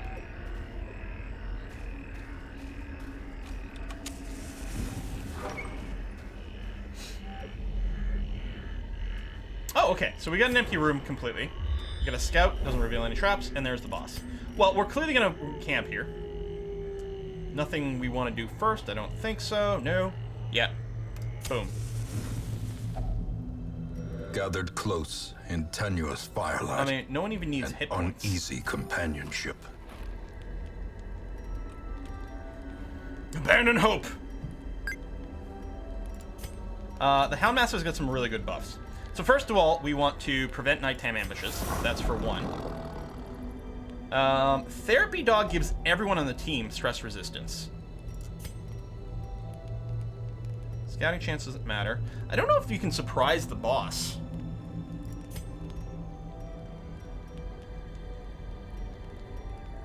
Oh, this stress. Okay, this is interesting. So the occultist can stress himself out, but give a companion a damage boost. This seems worth doing. I think we give it...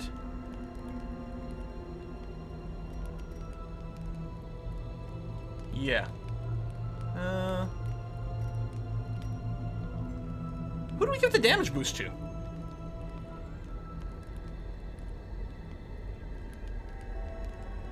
Yeah, the bounty hunter? Yeah, because as long as we're hitting someone who's marked, the bounty hunter does insane damage. Everyone wants the bounty. Okay. Done.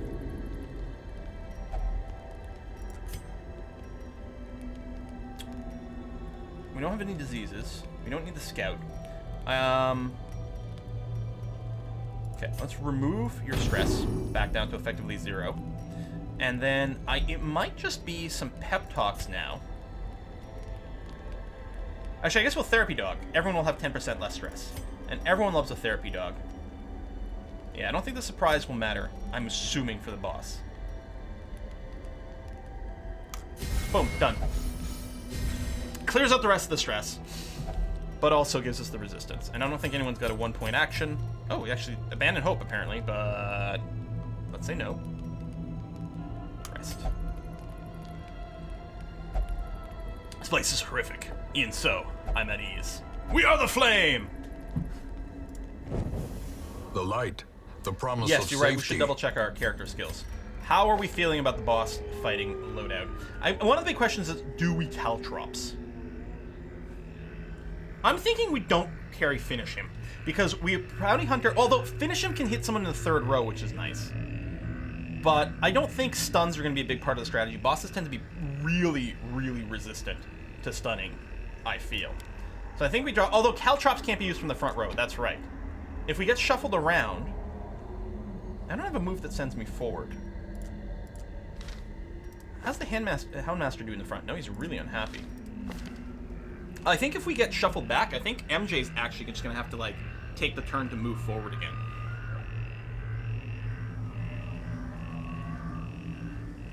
Yeah, we don't have anything that auto-moves. So no, we're not going to grab the caltrops. We'll keep going with this layout here for MJ. That's going to be okay. All right, Vecca in the back. There's the pull, which is interesting, because again, it could potentially bring the boss forward, although I think the bosses are often fairly resistant to being moved, but it's 120 base. There's stunning for things, but no. There's one of the hexes. It's the mark. We obviously need the reconstruction. Do we Eldritch Artillery, or do we Weakening Curse? Or do we drop the Daemon's Pool? Really, it's either we drop the Artillery or the Daemon's Pool in favor of Weakening Curse. The problem is, I don't know if the boss has built-in protection. I do have double pull, you're right. Okay, so we'll drop this. It has a clearing of corpses, but maybe we can live without it. We'll pick up the Weakening Curse. Okay, I'm okay with this. Troya. Now, I don't know, like, as a whole, the Weald is fairly blight resistant.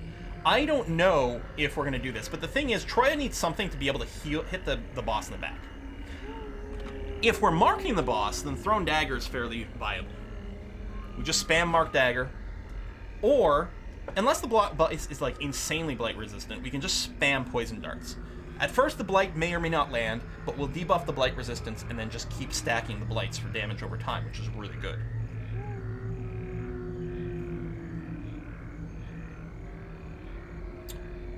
I think we could probably drop Pick to the face. I mean, unless we drag someone forward. But even then, you can throw a dagger unless they're in the front. And at the front, maybe we'll just try a Poison Dart at that point and then see. Yeah, I think we'll drop Pick to the face. We'll pick up Thrown Dagger, and then we'll see what happens. If we can land some Blight with Poison Darts, then the Thrown Dagger's even more deadly. So, I think it'll be a round-by-round decision. And then with the Houndmaster, we already have a mark.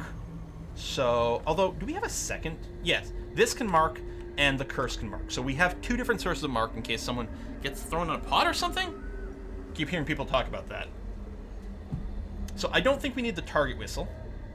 I don't know if we need the Hound's Harry for this.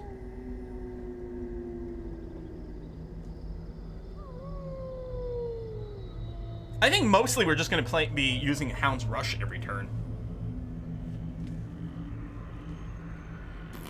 I don't think we have to make any changes here. I mean, I don't know if all these abilities will come in useful, but Puck is well set up. Bring another mark. I mean, we have two different marks right now. I could have the whistle. It does strip away more protection, which is nice. If I don't think I need the Hound's Harry,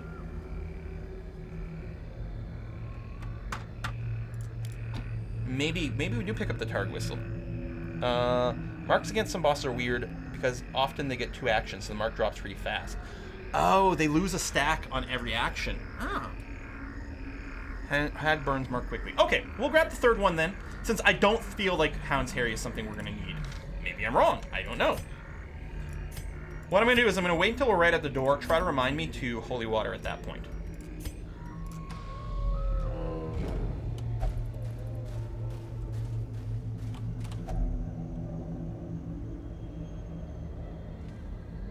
Right, we can use the key as well as the anti-venom. Packs laden with loot are often low on supplies. As the light gains purchase, just max out the light for the start of the fight. And all right, Holy Water. Made clear. Let's get some resistance on the Occultist because we got to make sure he doesn't die so he can heal everyone else. I'm gonna get some resistance on the Houndmaster since he's kind of weak.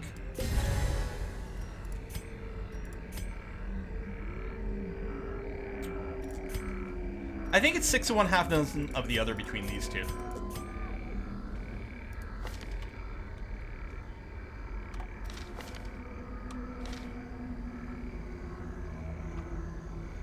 And yeah, we'll try to remember to strip the torch before we finish the fight. I don't know. do that. The thing is, it feels like the bosses seem to give fixed loot. At least the last couple. Like, they seem to have some sort of, like, static, like, thingy. So, I don't know. We'll try to remember to douse the torch right at the end. But I'm not convinced it matters for the bosses. But I might be, you know...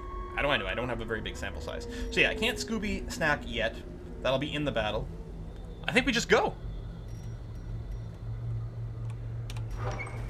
Possibly go wrong. Twisted and maniacal. A slathering testament to the powers of corruption. Alright, so let's take a look at the hag first. 66 HP, that's not that much. No innate protection, a little bit of dodge.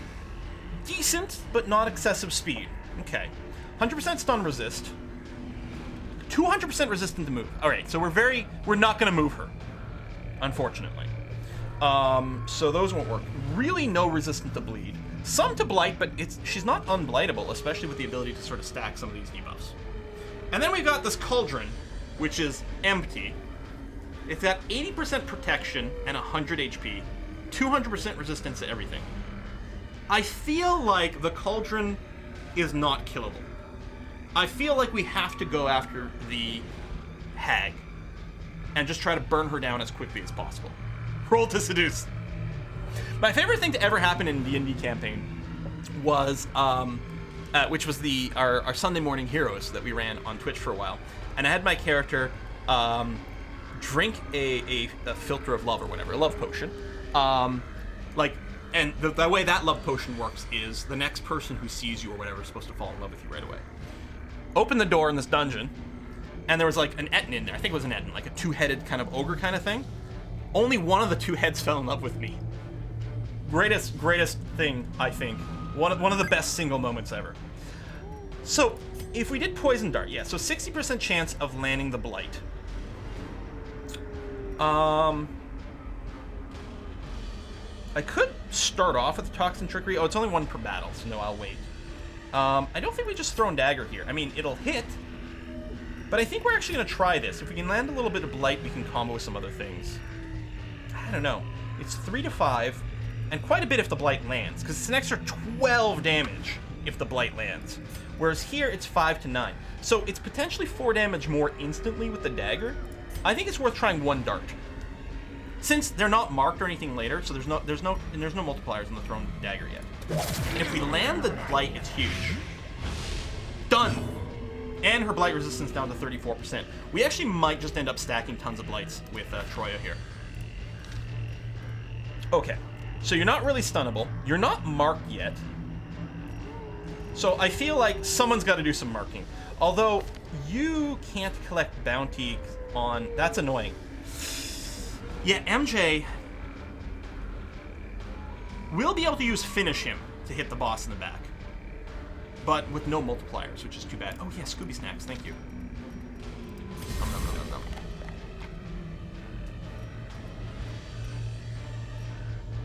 Which doesn't actually help on this.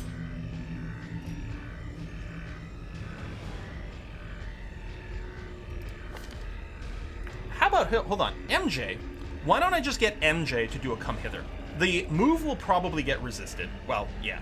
Well, actually, there's a 10% chance that she will get pulled, which would be amazing. But he can mark, since right now MJ's not really in position to do much. So maybe what I'll do is just Hound's Rush for now. Do a little bit of damage. Yeah, there's 200% resist on the move. The Come Hither has 110% base, which means she's effectively at 90% resist. So it's a 10% chance. So I'm just going to Hound's Rush for now, even with no multiplier. Now, or maybe I'll mark this way. Lowering your damage might be good, but I suspect you're going to do something with the pot here. You might not even do a direct attack. So I think actually I will Vulnerability Hex at this opportunity. It'll strip her dodge down to 0. And theoretically drop the mark. Which she's going now. There we go. Into the pot!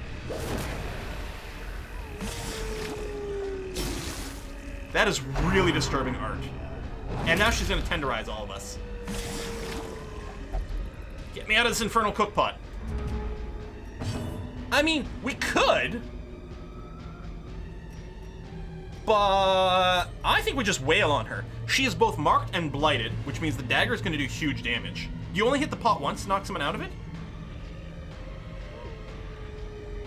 Do you have to kill the pot to knock them out? So here's the problem. I don't know this fight, right?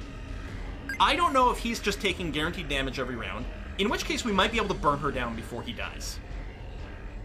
Or, for all I know, he's just, like, on a schedule, he's gonna auto-die in, like, 2 rounds. Only has 14 HP. Oh! Oh! Okay, so the Cauldron had 100. But now the 14 is probably the amount you need to knock him out. We could Flashing Daggers, that's true, to hit both. I think we just wail on the Witch. Zolok says you're better off killing the Hag. Alaraf says focus Hag. And that my instinct is just to wail on the Hag. So yeah, we'll Flashing Daggers, or Thrown Daggers here, which is going to get a full, huge boost to everything. We even critted for 21 damage. Power. She's under half. I now have an accuracy boost going on as well, which is nice. Oh, this is kind of annoying. This position is bad. Although, yeah, no one's well suited to being in the front. I mean, I can't stun you. Well, I mean, technically there's a 20% chance of stunning. This also does 3 to 5 damage, whereas the whistle doesn't do any, although the mark is about to go away. But the mark is still there. Even though it's only 3 to 5 damage, I'm gonna do it. And yeah, again, a slight chance of maybe a stun. I'm boiling! Yep, deal with it. Yeah, the Mountain Hunter, like, wasn't that useful, other than, like, keeping the position going in this fight. Yeah, okay, you're no longer marked, so I'll just vulnerability you again. That'll restore the mark. Mostly so that we can do another big throw dagger here. And it keeps your dodge at 0, which is handy. Tenderized! And theoretically, the thrown dagger might finish her off. I'm gonna try this again. 3 to 5 damage. Hell, on a crit, we could kill her. So she's not blighted anymore, so there's not that multiplier. But the thrown dagger, it's 6 to 12, 95% chance to hit. Oh, I played too much XCOM. I know what 95% chance means. The Crit! wood is still poisoned. Oh, torched. The way Oh is still no! blocked. But less people will Oh my god, he was pretty close to dying. I don't know if he gets a death's door chance there. Holy crap. But yeah, see what I mean? Like, it feels, this seems to happen with the bosses. You kill them and you just get 2 relics. Not gold, not treasure. I might be wrong, but it sort of felt like that. Yeah, honestly, the Blightstone has some potential, but I suspect we're not going to end up using it. Let me just check here. We are not going anywhere. There's not a Curio in the room. Yeah, we leave. That was, I mean, as I say, that was a good, clean fight. It was really easy. And then MJ's like, are you kidding me right now? Look at me. I look like Deadpool. Thank you very much. My skin's never going to heal. Strange that boiling alive doesn't give stress. That's true. And then, yeah, we get the Fortifying Garlic. 33% resist to all the things. That's a really nice item, I feel. Yeah, so we didn't get much money. We did spend a lot of money going into this. But I'm okay with it. Troya. Oh, Weapon Tinker replaced Fated. Not a huge deal one way or another. Fated is the one that gives you, like, a second chance if you miss. But we were looking at the stats, and it looks like the impact that Fated provides is pretty minimal. Fear of Beast sucks, but I'm not going to consider that a huge deal. Vecca is now level 3, so we're well set up to do a level 3 dungeon.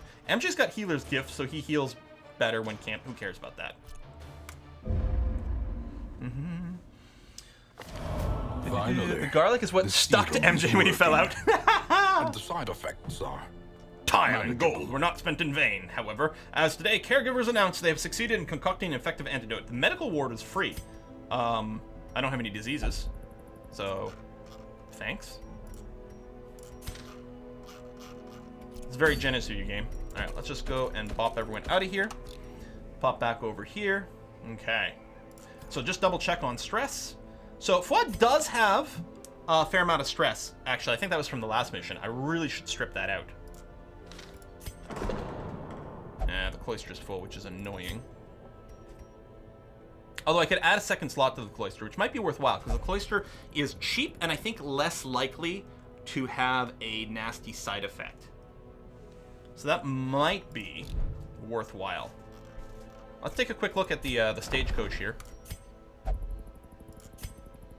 We can get a second leper. Now, let's take a look. What do I want? Sort by class.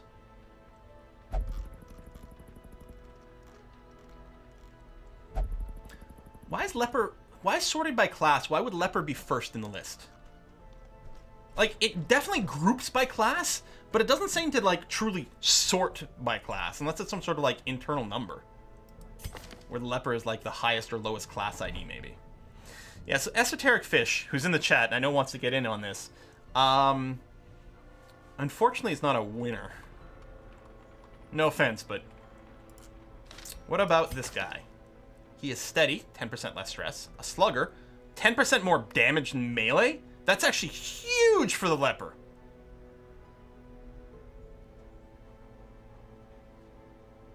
Oh yeah, it sorts from melee to range. That's right. Yeah, Esoteric Fish, who's never even been on a single mission. I'm really sorry.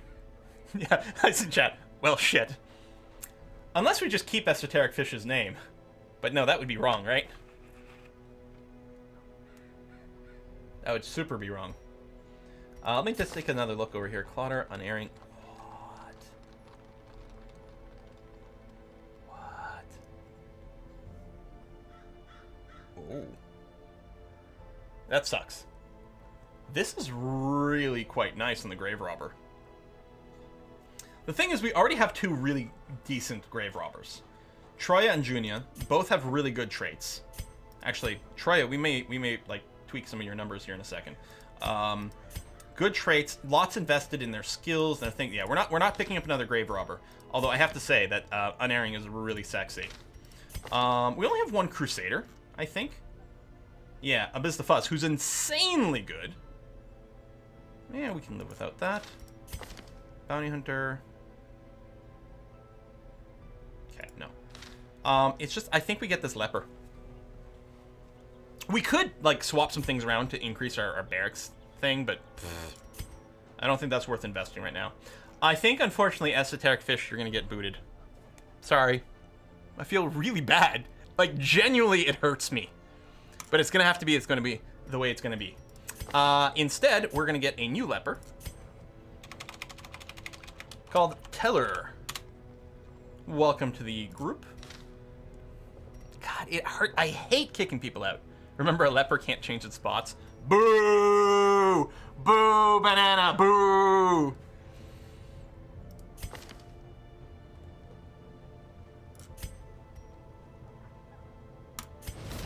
The task ahead is terrible, and weakness cannot be tolerated. Oh, I have the sad. I have the sorrows, you guys. Alright. We'll get you to just pray over there. That's going to be okay. Transept upgrade. Increased stress recovery, which we don't need, and then I think becomes cheaper, but it's a little further away. Alright, FOD's just going to get thrown in there. That's going to be okay. Don't forget, your Crusader's level 3, so it can't be used on low-level ruins. My 1-1 from each. I mean, that's a good point. On the other hand, we do have some other people, which is going to be okay. I wonder if it's worth sanitarizing someone. Perhaps not to lock things in, but at least remove negative traits. Alright, let's assume we're going to do a level 3 run. Okay? Let's plan what our run's going to be. What the hell? Oh, for Hellions. Oh, that's if it's low torchlight. Kill one brigand 8-pounder. Oh, is it like a cannon? Okay. Detoxify corpses. Oh, a rare ring. Blech. Plus 25% damage versus beast. I mean, it's okay. But minus 8 dodge? I mean, what this ring represents is it's just a lot of money. We're just going to sell it and make tons of cash. I'll just still be over here decomposing. Esoteric Fish, you left a hand behind, you know. I want to make sure to pick that up on your way out. We've got a veteran mission over here. Houndmaster's Collar. That's a lot of dodge. I don't like the damage penalty, though. I feel like going to the runes, though. Well, let's figure out... Okay, our party for this is, let's say, Fuzz, Vecca in the back, and then some combination of these guys. I like the Grave Robbers too much. I think we have to bring a Grave Robber.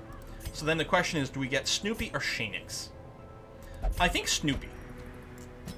Now, There is some bleed damage there. There's some blight. Yeah, bleed resist goes down. Because bleed is bad in the ruins. So unless we don't bring Snoopy, although we could just not bring open veins. As long as he's got something else that lets him shoot in the someone in the front. Like probably Wicked Slice, for example. We drop open veins, pick up Wicked Slice, and then he's actually in pretty good shape. I think I kind of like this, actually. Yeah, just because it's rare doesn't mean it's good. No, that's clearly the case. I'm gonna unequip all my trinkets here. And sort by rarity. And we're gonna start selling some things.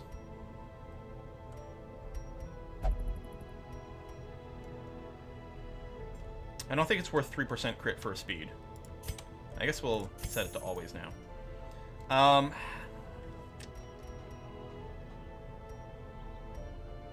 I really don't care about the move resist and move skill chance. I'm going to sell those boots, and I think that's a duplicate, so we're going to sell those as well. Oh, they're worth more. I guess they're common, but yeah.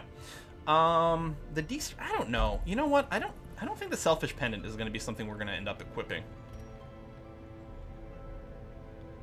Redemption Amulet's really nice. That's really nice. That's really nice. That I like. Actually, I can probably drop the Book of Intuition. I mean, it is nice not to be surprised, but we run around with max light all the time. Us being surprised is extremely uncommon. Yeah, we've got a double on the dodge stones, and honestly, I don't think that's a big priority for us. We'll keep one around just to say. Okay, we're up to 12,000 cash. Because I know I'm going to want to spend some on our, yeah, we probably don't need both Carapace Idols. Because we're only gonna run with one Antiquarian at a time. We might end up with more than one. But in any given dungeon run, we're only going to have one. So we can sell one of these.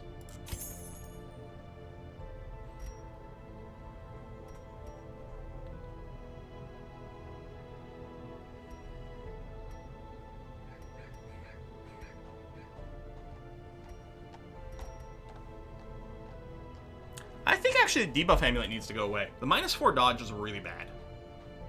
Like, it is, like, debuff resistance is nice, although I don't think matters that much. The debuff skill chance is kind of cool, because you can throw it on someone, and that's pretty nice.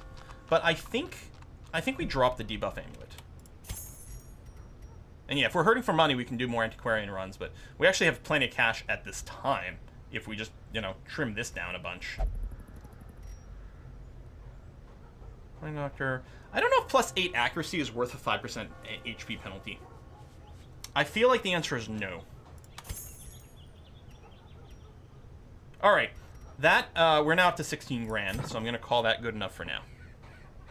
Debuff amulet is great for the siren fight. Oh well. Didn't I already fight a siren? I fought a siren. I don't know if it's the only one. But yeah, she does the mind control bullshit. Yeah, we did that one. All right.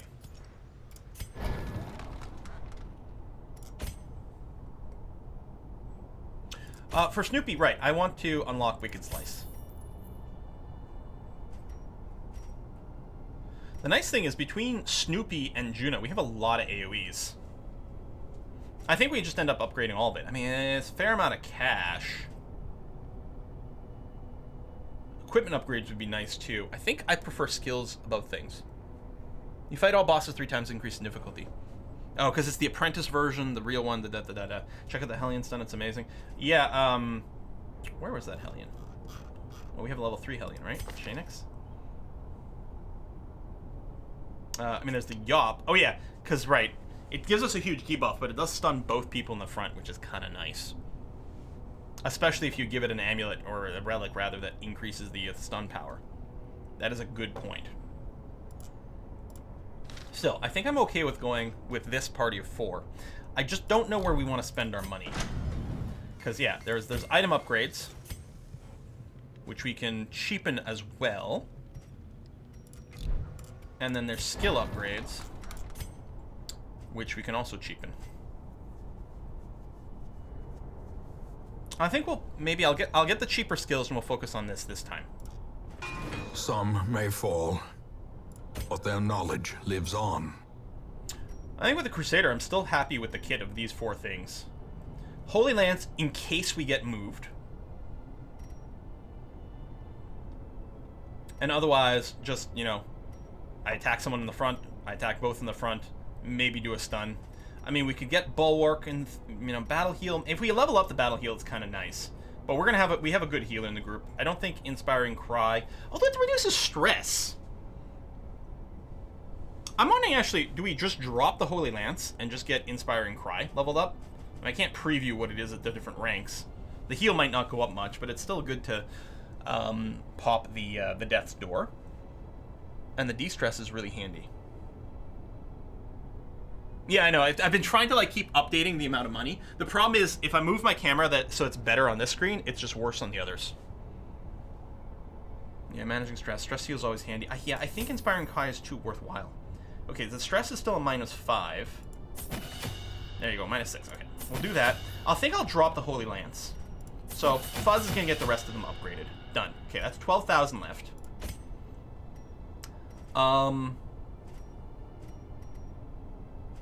Yeah, we unlock this. Well, one thing I know is the Grape Shot Blast is just too useful. Oh, it's an extra 5 accuracy. A little better crit. And some more crit, like, debuffing. For Juna, the Flashing Daggers. This dungeon's pretty blightable. Things don't bleed, but they blight.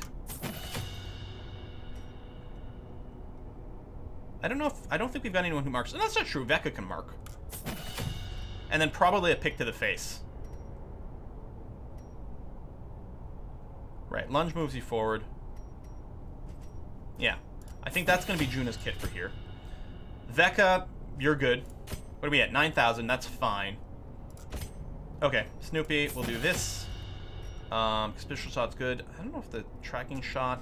No, I think we're going to probably bring the Wicked Slice with us. Okay, let's take a look at what we can actually do with these guys' skills. But yeah, Smite, Accusation, Stun, Inspiring Cry. I'm just resetting them because the order that they'll be in the list is going to be like this. So Wicked Slice, Pistol Shot, Grape Shot Blast.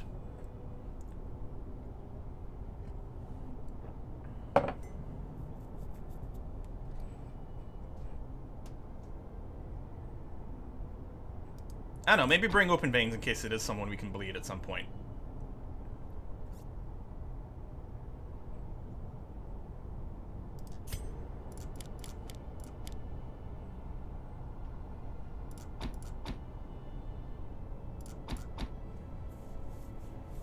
Self-Curing Blight Bleed. No, I like this. And then Vecca, I mean, again, we can change these as we go.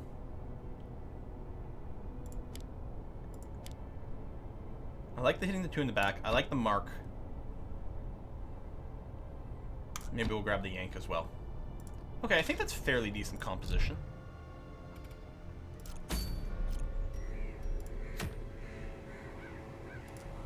And yeah, we're gonna go do the Veterans Ruins here. They can't be killed, they can't be beaten. So we have to kill all the battles.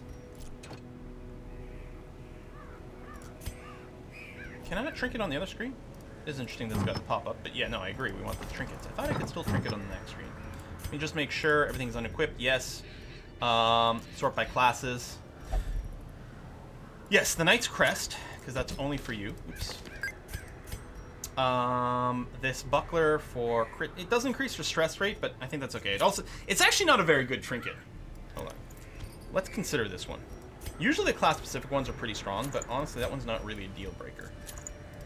Right? 5% crit is really good. And when you crit, it reduces stress. So maybe that comes out of the wash. The Virtue Chance penalty only matters if we hit 100 stress. Maybe the 5% crit is fine, because it's sort of 5% crit without a real penalty. Now, this guy's got tons of HP. If we give him the Martyr Seal, it's just going to, like, +6. Although, maybe with the multipliers and stuff, maybe it doesn't matter as much. But, I don't know, 50 HP on the front line? That's kind of sick.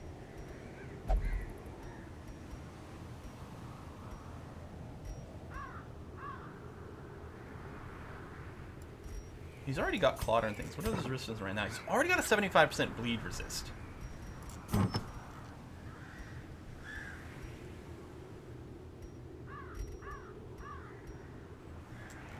do we feel here?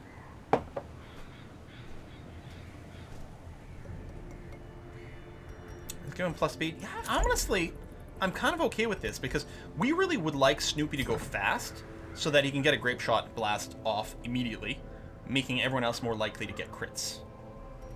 Yeah, kind of agree there. And then over here, I think actually we might just go and give you the garlic. It gives you 113 blight resistance. You've got insane speed. Actually, we could give Juna something that brings his speed down, because he's still got insane amounts.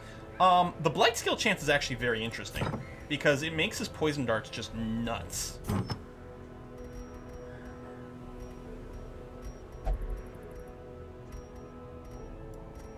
Because at 11, he's still insanely fast. And the blight, which has 120 base, would be 135. So at this point, even something with 50-50 blight chance is not going to get much.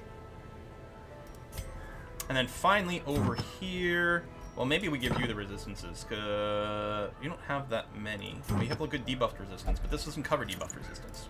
So if we do this, your bleed's at 103, your blight's at 93, your disease at 88, so the occultist can't really be hit with those effects, which might make him easier to just continue healing other people or something. Blight the unblightable. Yeah.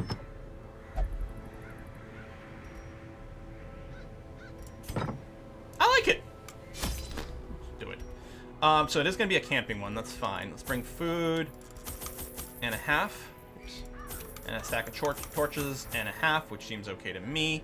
Second shovel, couple of keys, 2 holy waters. I don't know how many we need for the rest of this. The ruins, I feel like they're actually not so bad with some of these in terms of interacting with curios. Maybe a little more holy water, because I think there are a lot of curios for that. Skeleton keys, we've got a couple. Sounds like there's a lot of maybe locked things. We'll bring the extra. We'll bring 1 herb. 1 bandage, just in case. Yeah, it's not really food generating curios, but that's a lot of food. 18 food? More keys and shovel, you think, Silas? It is medium. Alright, tell you what. 4 keys, 3rd shovel. Done. I like it. Maybe close wounds 3 on Becca? Hmm?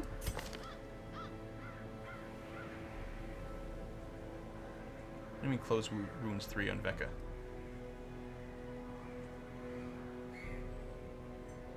Oh, the weird reconstruction? No, we don't want 3 for that. Because we were just looking. The level 3 of weird reconstruction only bumps the heal to 0 to 17. So 2 more potential heal. But the bleed damage goes up to a total of 6 instead of a total of 3. Now, at this point, more of our people have really good bleed resistance. But yeah, the level 3 weird reconstruction is actually, like, mathematically poor. We don't need scouting bonuses, which is a bit annoying. Alright, I'm good with this. Embark. This will be our last dungeon for the darkest dungeon portion of the stream. Then we're going to switch over to playing some Dota Underlords with viewers. The fiends must be driven back. And what better place to begin than the seat of our noble line? Now, one thing that's annoying without the scouting bonus is we do have to clear 100% of room battles. And without a successful scout, we can't be sure where we're supposed to go or not. I'm going to assume there's going to be a battle here, but I think we're going to be kind of forced to do this room as well, just to make sure. Yeah, this is really annoying. There's going to be a lot of backtracking. This is going to actually feel like an extraordinarily long dungeon. I don't think it matters where I start. I'll go this way.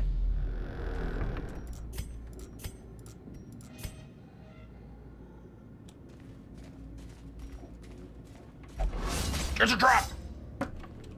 Ow! Watch your step.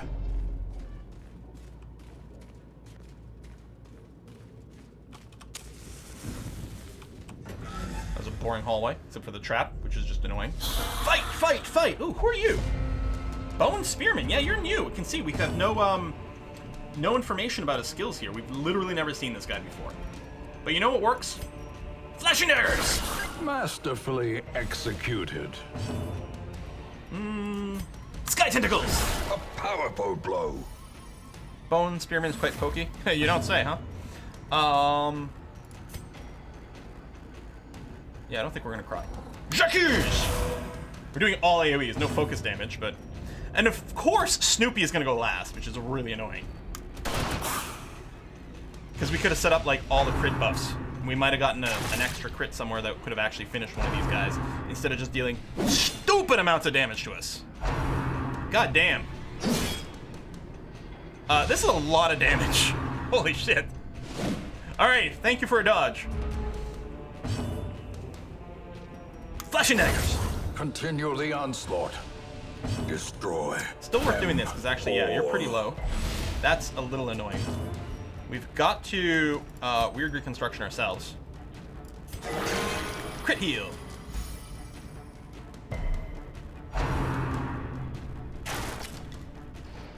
Yeah, it's got 1 HP, and he's going to get him to go first.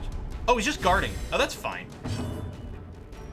Yeah, I can, like, hit you with anything here. Press this advantage. Give them no quarter. He's guarding here. We had to focus kill for sure. And yeah, you're guaranteed to take the blight Well struck. because of our stats. This is 3 damage per round. Yeah, so we do need to do a little bit more. Yeah, we'll take a shot here. Oh, okay. I mean, we could heal here, but I'm wondering if it might be worth. Yeah, we can't really kill you. Okay, no, a heal it is.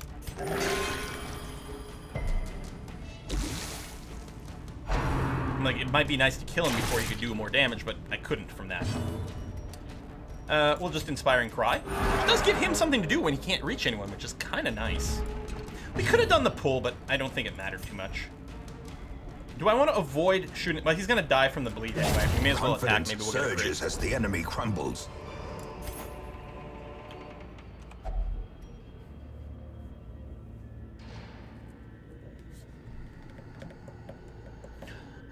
The suit of armor gives us a buff, and it gives us a bigger buff if we use an item. I think it goes from 20 to 30%. Where's my window? So we'll double check here, but I'm pretty sure that's what it is. Suit of armor. Oh, actually, there's no item whatsoever. Oh, okay, that's right. So there's a chance of giving you a buff. There's also a chance of getting positive quirks. Now, I'm not going to want to use it on someone who's full, but here, Juna's got tons of space for positive things. Touch the armor. All right, just the defensive buff. That's fine. We got a scout. Okay. We got a critical scout. Lovely. We confirmed this room is empty. We don't have to go to it. Although, it might be worth advancing to the curios. We then have to back up unless we want to do the fight. But we should at least check the first curio. A little peek. A little sneaky peek. Okay, it's just a torch.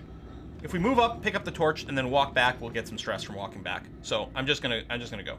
We could do the fight for more loot, but I'm concerned about preserving our energy on this particular go. So we're gonna backtrack.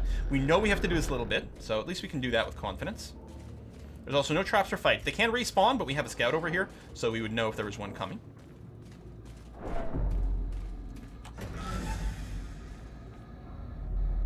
So we're gonna go over here.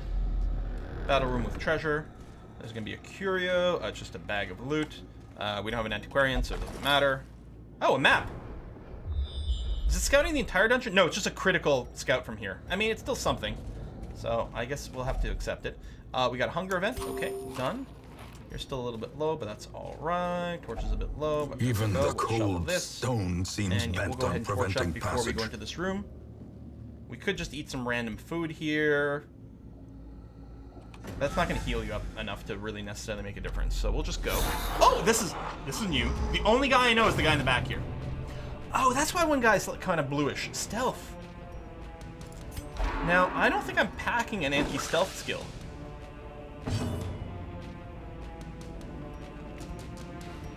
I think this guy can do it, but doesn't have it. Now, the stealth will go after a few rounds. Mostly we want to do the guy in the back. I think we might yeet him. Well, a pull is not really a yeet. It's the opposite of a yeet. Does the AoE hit the stealth guy? AoE can hit him. Well, so chat says. At the very least, we should do it for science. So, a T would be the opposite of yeet. I like it. This is only going to hit the 2. Although it will hit the stealth guy, which is something. But I think the right thing to do... Also, I don't want Wicked Veins and Wicked... yeah, Open Veins I'm supposed to remove from Snoopy. I was supposed to give him something else here instead. Their formation is broken. Maintain the offensive. Flash and Daggers will hit both. J'accuse doesn't help. I don't think this is an Inspiring Cry. What's your stun resist? Probably pretty high. 70%. And what's our 120 base? So it's sort of 50-50. Or we just hit him for damage. But he's got a lot of... I think I'm going to take the 50-50 on the stun. Nice! Ow.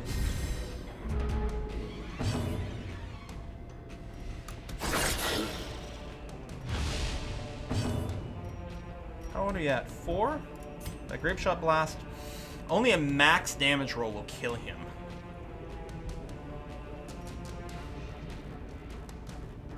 I may as well, though. Okay. Weird Reconstruction. Big heal! It's probably big enough. Oh yeah, I can't stun him again, unfortunately. Can do the AoE heal. Yeah, we're just gonna smite here. At least he's unholy.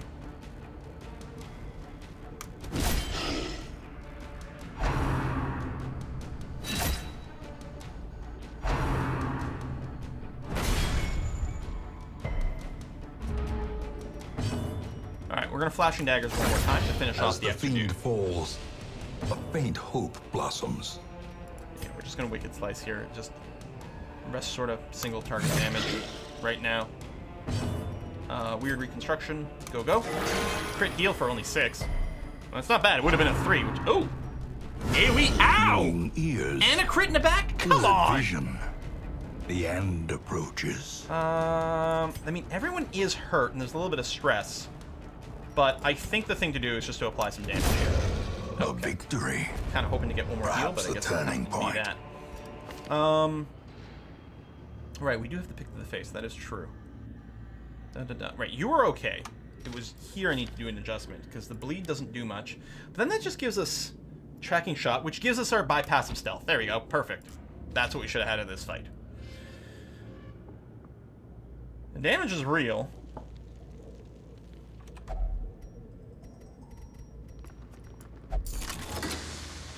Should play XCOM again. I'm playing it on my own. And, you know, so all my cursing about XCOM is mostly done in private now. So we're here, so we need to run back to the entrance room to start off with. Nothing respawned. Nope, we're good. All right. 95% chance Quill will play XCOM again, but those are XCOM numbers. The thing is, if I'm thinking a game in sort of an XCOM-ish vein, for everything that XCOM does for me, my preferred game would probably be BattleTech. But I'm playing through XCOM currently privately, or at least I was before, you know, I got the new games on the Switch. Just because I'd never gone through the War of the Chosen. But I haven't played in over a week now, so we'll see how that goes. Okay, let's just advance. So, we got a Curio here. For this, we want to apply Holy Water. Okay, and it's just loot. Okay, so it doesn't matter who I do this with. A Now, handsome I'm full reward. now, but that's okay. We're for going a to stack task the torches. well We're going to do that. performed. Do I just drop the extra torch? Do we eat a little food? I mean, there's still a lot left of the run. I think, you know what? I think we'll just eat a little food. Okay,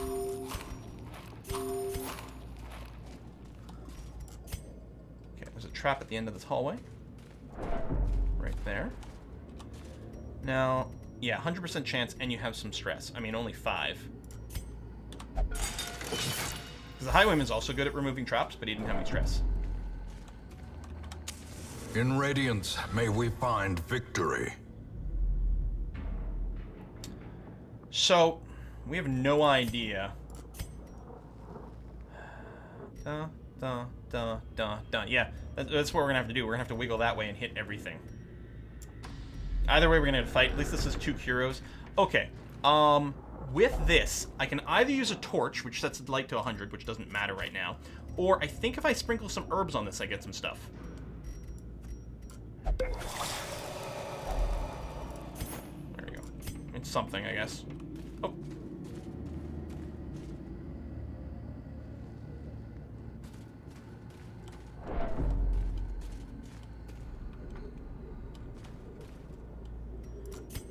Am I ready to fight? I'm ready to fight. Are donation alerts broken? No. Oh, it may have been a sorry, Fluffy. It may have been a currency issue. There's certain numbers just to prevent some spam things. So sorry, it did come through. My bad. But it didn't trigger the alert. Greetings from Sweden. Oh, hello. Hi. Like, wait, what's Swedish for hello again? Hey. Greetings from Sweden. I stalked you on the tubs for a long while. Popped in to say hi and wish you and your near and dear all the best. Thank you very much, Fluffy Fruitcake. Sorry you didn't get a pop-up. Ooh, these guys are new. We have Gargoyles, an excellent cartoon. Only 10 HP, 50% protection, and 16 dodge? Oh yeah, and I should have said attack. Thank you. Wow, these guys are really super annoying. Slavering Ghoul, 40% protection, 41 HP, 40% protection, and 14 dodge. Okay, I gotta say, these veteran dungeons really are ramping things up. Wow. Luckily, despite being made out of stone, they're not immune to blight. While we do love ourselves some flashing daggers. Oh, it's only gonna hit one dude anyway, so it's not worthwhile. I think we do need to do some poison dart blight stuff. I'm wondering if... I mean, this guy has basically just as much protection as the gargoyles. I think what we do is we start stacking some blights on this guy. Or, you're right, pick to the face. It's not going to one-shot. But if we pick to the face and then we do the scatter shot, it's likely to get a kill. Because pick to the face will ignore the protection. Okay, let's do that. It's really bad damage. Oh, it's only going to hit the 2. And not do lethal. Never mind. I guess we Wicked Slice this guy. There's still a chance we won't kill him if we roll really badly, but as long as we don't roll minimum, he'll at least go down. I think we've got to do some just heals here. You're down by 11. You're also down by 11. But you have less total hit points. I'll heal you. Not bad. You did get hit by the bleed. So, the accusation doesn't help here. I don't think we need an Inspiring Cry. So the question is, do we smite or stun? Your stun resistance, 70%. Only 30 there, but I can't reach you. So I guess I'm just going to smite the guy in the front. At least he's unholy, so we get a little bit of bonus damage. That is something. Ooh, Flurry of Claws hits 2 people. Rend, I think, tends to bleed. Of course you would crit. Luckily, Mr. DeFuzz over here has 50 goddamn hit points. That's the bleed. That's 15 points of bleed damage there if we can't remove it. Luckily we have some bandages. You're only bleeding for 2. Let's not worry about it. I think we either pick to the face to focus fire, or we had a 94% chance to hit this guy with the blight, which would kill him in, it would take 3 rounds. I mean, or we hit him a little bit. I think I like the idea of blighting the gargoyle. Or attempting to. Okay. And he's going now. Fortunately, we still have to hit him one more time for him to die from the blight. Just the numbers didn't work out very well that way. I might just blast then. Oh. I do have to hit him for 2 for the blight to kill him. And that's only a 2/3 chance. I just have to shoot him to make sure he doesn't hit another turn.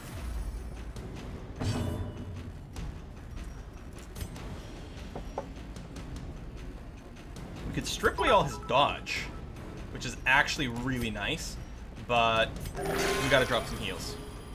Hey, Rogue! Thanks for the bits! Ow. I think the highest damage I took in this game was the tree trunk guy, 50 plus damage, crit, same guy 2 rounds in a row. What the shit, man? Alright, so he just took a tick of blight, which is annoying, but I'm gonna go ahead and bandage now.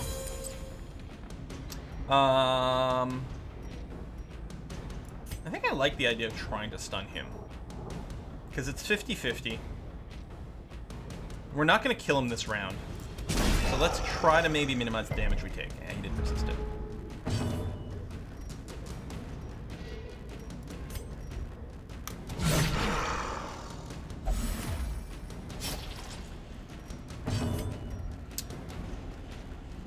Alright, if we hit him with the Blight, I mean, there's a chance he resists it. So an extra 3, so it'll do 5 to 6 damage. Whereas if we pick him to the face, 5 to 9. Okay, I guess if we thought it was going to go multiple rounds, the Blight would scale better. But I think we just pick him here. Because assuming we had decent rolls, we'll be able to kill him soon enough. I could Vulnerability Hex, but I think the correct play is a heal. I'm actually going to do this. I was hoping for a really big number, just to make it, like, more worthwhile. Oh, you're hitting everyone. With stress. With horror! Festering fear consumes the mind.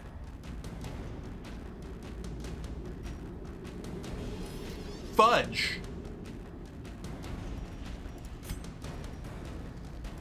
Actually, we'll inspire him to try for now. Because he should die here. 5 HP, yeah. Oh, it's a new round. Watch him go first. Okay, I'm just going to pick your face. Prodigious size alone does not dissuade the sharpened blade. Well, damn. Okay.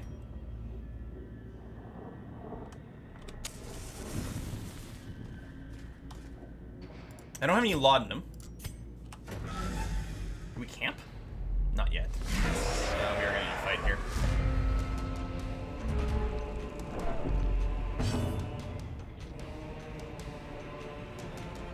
I like starting with the Grape Shot Blast. It's not going to do much to the Gargoyle, but it's very efficient damage, and the crit debuff is nice.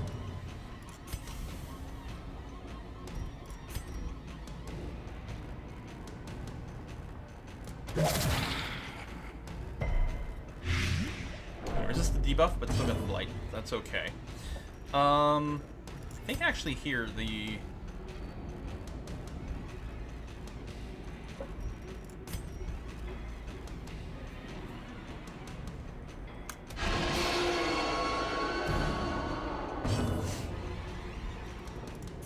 Let's see, you're at 11, you're going to take 3, so you're effectively at an 8. The accusation actually has a 50-50 chance of killing her at the start of her turn, basically. Or I could just smite her.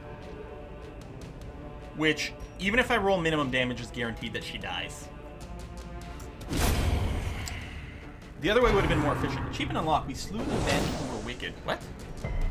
What is that achievement? Come on, Steam, refresh. Has anyone noticed, ever since they did the Steam change, where your library has changed, is anyone else having the issue where sometimes Steam just seems to hang for like a weirdly long time? Oh, it's defeat 100 human enemies. Okay. So nothing terribly exciting, but I guess it's okay. I think I'm gonna dart the Gargoyle here.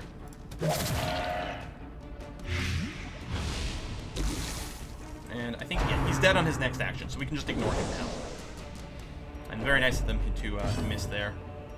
Weird reconstruction. 1 whole HP. Could have been a 0, I guess. Look on the bright side. Reeling, about to break. It's whiskey and chocolate. Don't think we want the AoE. It's whiskey and chocolate. It's from Fluffy Alpaca. Hold on 1 second here.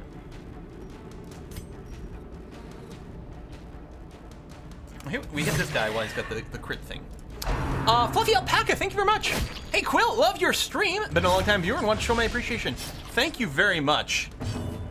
Everyone, all your support, you guys, everyone today is really, really good. Does make a big difference. So, very appreciated. Thank you so much. Gargoyle is already dead. Just doesn't know it yet. Neither one of these two is gone yet. I mean, I'd love to apply more efficient damage on the big one, right? But I think we have to swing for the guy over here before he gets a chance to act. And they have a speed 6. I can't really wait for a more efficient opportunity. I have to go for him. Because it wouldn't have been bad to maybe do a Grape Shot Blast there.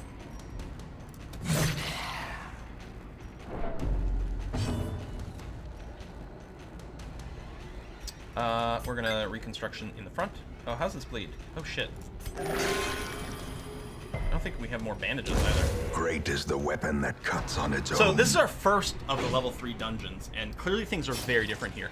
Up until now, there's really very little situations where I felt the need to have bandages to remove bleed. Because a lot of the bleeds were like 1 point of damage over 3 rounds. Who cares? And your first chance to bandage in combat, you take 1 tick of bleed anyway, so then all of a sudden it's 1 tick of bleed for 2 rounds. So, 2 damage for a bandage, who cares? But now they're pretty significant. So that's going to change some of our math. He's the only one still left to go this round. As long as he hits, I guess he kills him. Like, is it a stun? Is it a this? Is it that? No, that's okay. These nightmarish creatures can be felled. They can be beaten. I mean, we don't really bring the occultist around for his damage. And the stress, obviously, is a bad thing. But that's interesting.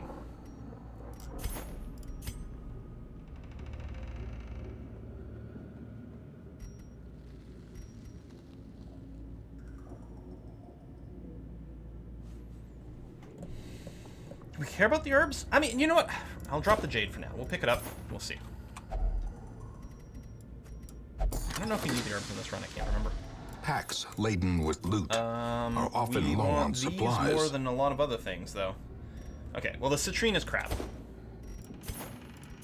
I think I dropped the herbs now. Presuming this is the runes, the herbs are useful. Oh. Yeah, but more useful than this? Yeah, no.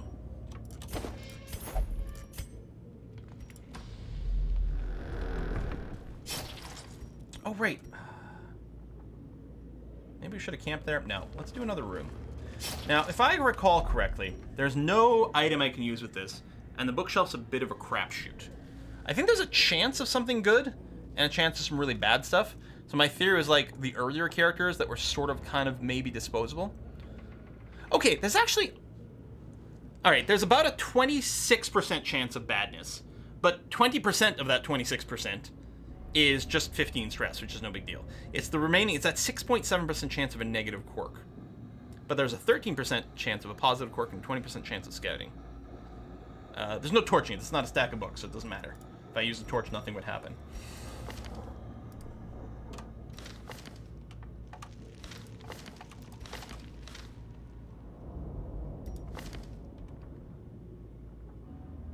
How much do we want to risk with Juna here? Just do it. We gotta do it for the lulz, right? Here, done. Oh, nothing happens. Actually, I should probably, if I'm planning on resting soon, I should stop torching. Okay, Madman has AoE. Oh, we got surprised. Madman has AoE stress generation. There's also someone who's stealthed here. Speaking of stress, we got a lot on Becca.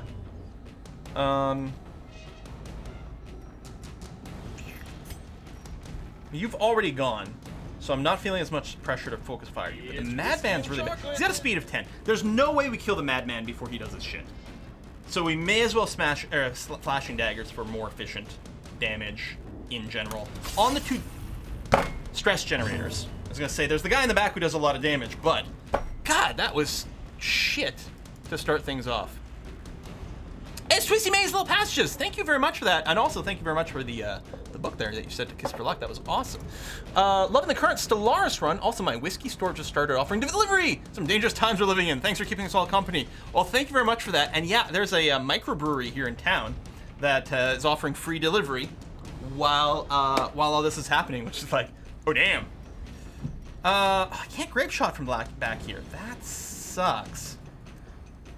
Maybe I'll just de-stealth him. Oh, I can't de-stealth him. I could move forward. Means if I move forward, how much do I screw you? No, you can still do everything except pick to the face. Do I spend a whole turn on Snoopy just moving forward? Or do I pistol someone? God, these guys have some pretty big dodge now. I think we just pistol someone. I feel like the Madman is more dangerous. And we're probably not going to kill him before he does this thing. Or maybe? Now, I'd love to Accusation, so I could hit both. But then there's only, like, a very rare chance, very unlikely chance we kill him. If I Smite, unless I roll... Oh, I only have a 66% chance to hit? God, that guy's had a lot of dodge. I mean, theoretically, Stunning Blow is more accurate. Although, then he still gets a chance to resist the stun. But I think he'd only have a 10% resistance here. Yeah. So slightly more chance to hit. No, we'll just go for the damage. It's only 2/3 chance. I mean, what are you gonna do, right? There's Doomsday. Well, the one with the most stress dodged it, so there's something to be said about that.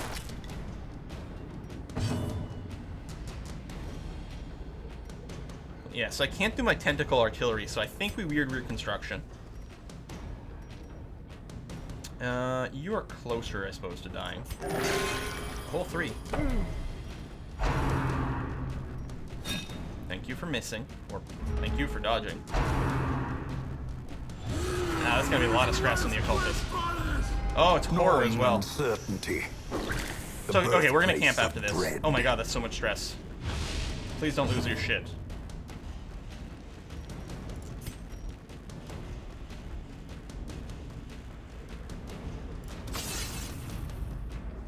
Everyone's too dodgy!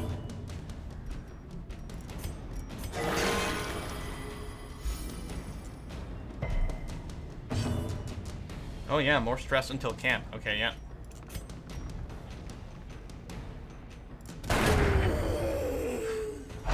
We need a real high roll to finish him too, so a little bit of luck going our way finally. Ah, god damn.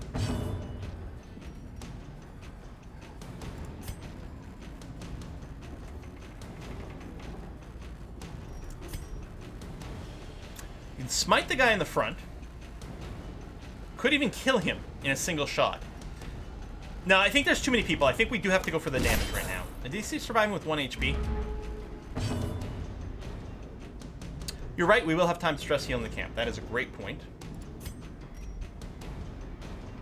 Alright, 5 damage up front and another 3 there, which is kicking in now. He's still alive for 2 turns unless we do more damage, so we'll clearly have to do something here.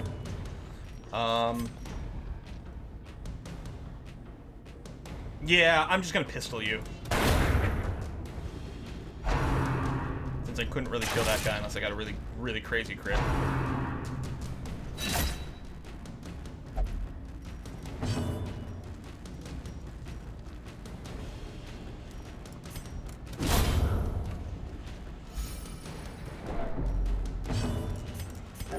Alright, 10's not bad.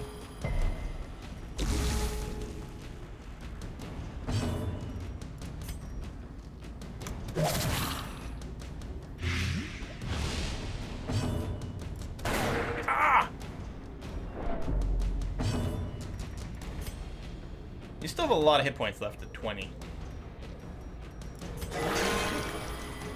Not bad. Put some stress out as well. Resist the bleed. Shoot the Occultist. Don't crit me. Like, the damage isn't so bad. I'm just mostly worried about the stress building up. So, the Crusader can't really do anything right now, which is fine. It's actually a really good opportunity to eliminate a little bit more stress before we go into camping mode. Wait. A blazing star is born.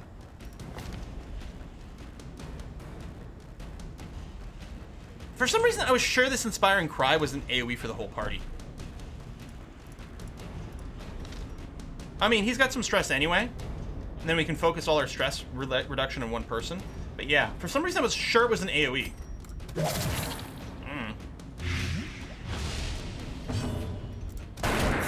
That might be lethal. 6 damage. Yeah, he's got exactly 6. Great. Weird Reconstruction for 1.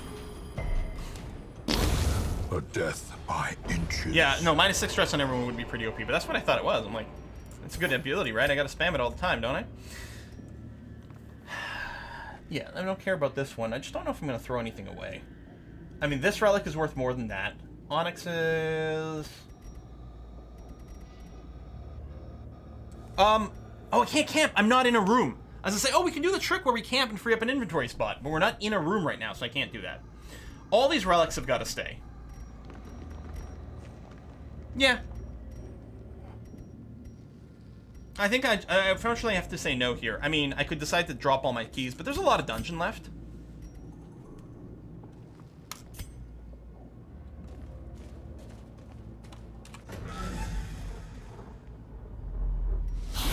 Head into another fight. Okay, well, we're definitely camping. I mean, we're already thinking of probably camping here, but now we gotsta. Now, I could Flashing Dagger. 14 HP, some dodge. No, I don't think we can kill him with just AoEs.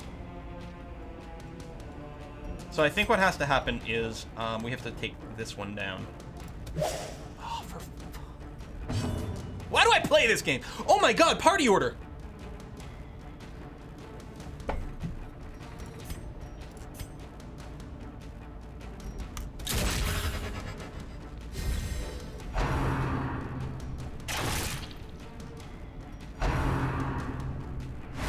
Oh, thank you for dodging.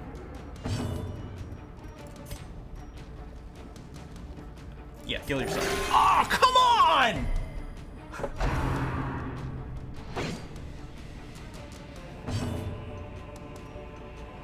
Now, I could Inspire and Cry you, but I think we damage. Can I kill you before you act? Yes, I can. I should resist every bleed. But, I mean, we have stacked enough bleed resistance to make it so that the incantation's not so bad anymore. Or the weird reconstruction. A momentary abatement. A whole 5, huh? Don't dodge me again.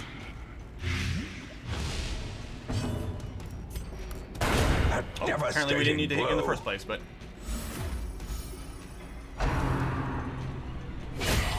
Death waits. Thank you for generating more stress in my party. Lapse What are we at here? 92. Don't crit. Okay. How's your bleed? Pretty bad. We don't have a bandage for you, though.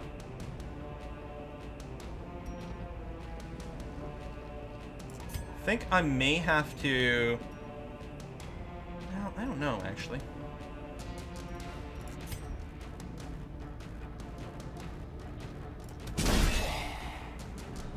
We're already all gone. It's a new round, although you do have pretty high speed. Not that high.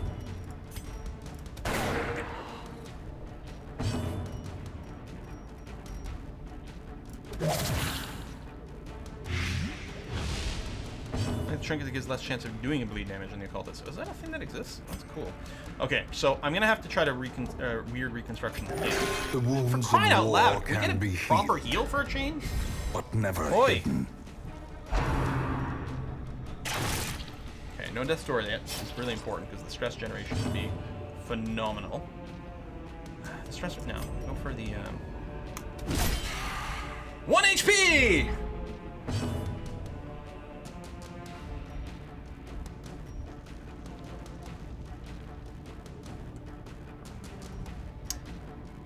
Okay, our Crusader hasn't gone yet. He can finish him off. Although speed 6, no, this guy's gonna go first. Yeah, I have to finish him. At least we got a crit. Precision and Okay. power. Got a little luck at the end. Better to have the luck weighted in the front than in the end, but I guess we'll take what we can do. I'm gonna camp here while this window is open. Nonetheless.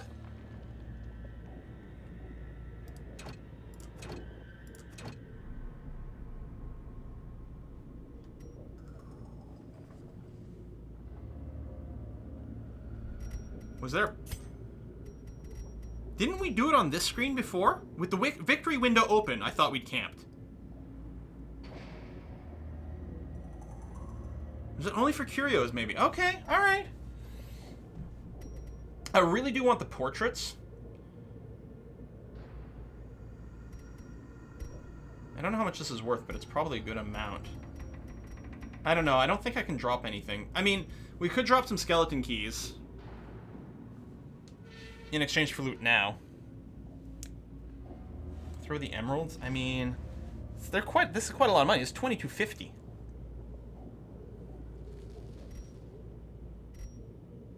And that's $2,500. And this still has room to stack as well. Yeah, I think while I do like the heirlooms, I think the money value here is a bit more. And I don't think there's anything I want to drop for a stack of 500 gold. I kind of feel like we're going to keep the holy water for now. And we're not tossing the torches. I'm just going to go and close this. Oh, that was the last battle. Really?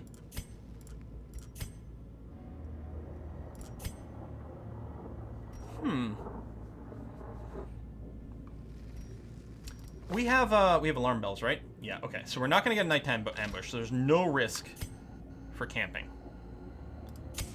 So we will at the very least camp. A moment of respite.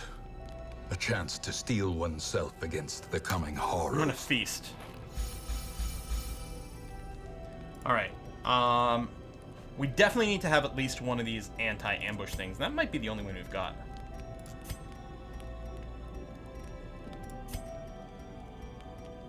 Okay. Second priority is to reduce stress as much as possible to eliminate the need to do a bunch of stuff in town. You're still bleeding, although I'm not as worried about damage here. I don't think we're going to do much else, so the priority really is just eliminating as much stress. This eliminates stress from the entire party. I mean, not that many. No, actually, it's going to be okay. Done. Oh, and then I'm out of time. I can pilfer. No.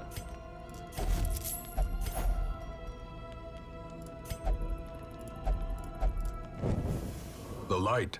The promise of If you have safety. the skill, the occultist can hugely heal his own stress by giving a bit to others. Yeah, which I did see there, but I think I'm kind of okay with how things went. Alright, this is unlocked. Key does not do anything. Finding the stuff is only the first test. Now it must be Drop carried the onyx in home. favor of the paintings. And then, yeah, let's, I mean, we might find ourselves getting into a fight by just doing blind exploration. I could give our people some food to heal them a bit. The thing is, if we get the food event, because I think it feels like the food event happens completely at random. Like, it feels like you can camp and get a food event like almost right away. I think we just leave. I mean, like, may as well just do another run with healthier people. And fight isn't that bad. Always keep 4 food. Yeah, I agree. And so we can't really eat anything. We've already got some bleed. You might get some more stress. Right now, it's an amount that's manageable for us to just go and do like one thing at the Abbey or something and get rid of all that stress. Whereas if it generates more, 1 week might not be enough. And worse, if he goes like nutso, everyone else could generate a bunch of stress. Yeah, no, we'll go. Plus, it's 3 o'clock. It's perfect time for us to switch to the multiplayer. Food events are basically a hidden tile. So it is just totally random. Yes, overconfidence is slow and insidious More killer. There you go. bones return May to as well rest. GTFO while we Devils can. remanded to their abyss. 12,000 gold's not bad. A lot of heirlooms. Satanophobia. Increased stress versus unholy. Cove Scrounger. And Vecca got curious. That seems bad. That means he's gonna poke at books. And poking at books is incredibly dangerous. I think Vecca's got to get that Let me share purged. with you the terrible wonders I have come to know. Fuad prayed to remove stress and develop witness. Oh, so he just won't pray anymore. Okay. That's fine. We can deal with that. Let's do this. Sort by stress. Yeah, it's just Vecca. Extra cloister salt we don't need right now. Fuad didn't like praying. Yeah. I think that's an automatic. That's a no-brainer. That's totally okay.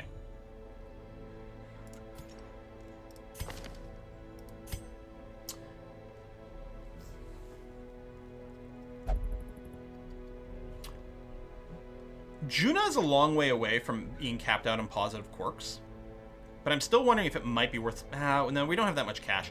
I think I'll remove this. Maybe I don't think I'll lock anything in right now.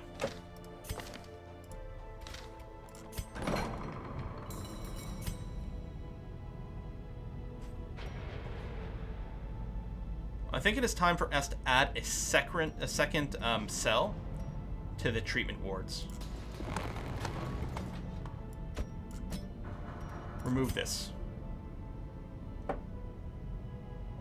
Yes, we'll also sell the rare relic that wasn't that great. The sacrificial cauldron. Yeah, I like it. Actually, the protective collar was not impressive to me either. I think we're selling both of these. Way in, but unless there's something I'm like missing as like an ultra combo, I think neither one of these is very impressive. But yeah, we'll remove Satanophobia. We're not going to lock anything in right now.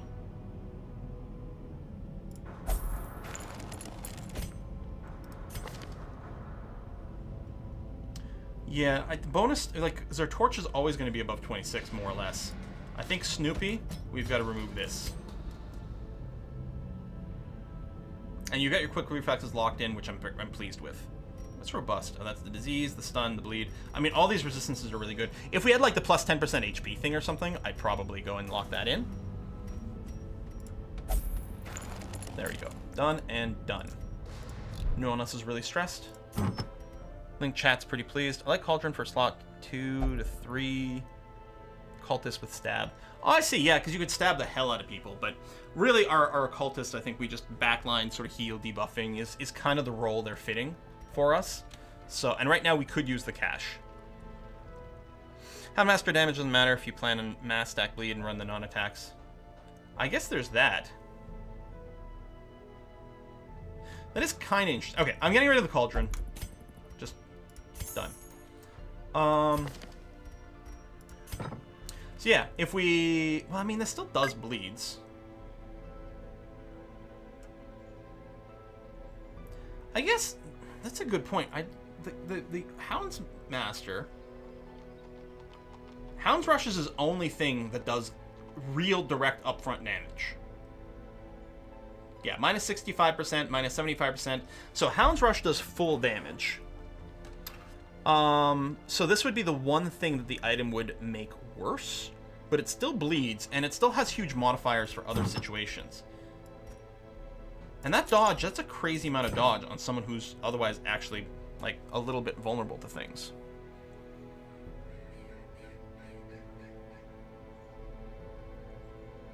Master doesn't. I guess that's true. The one nice thing about Hound's Rush is it hits every single location.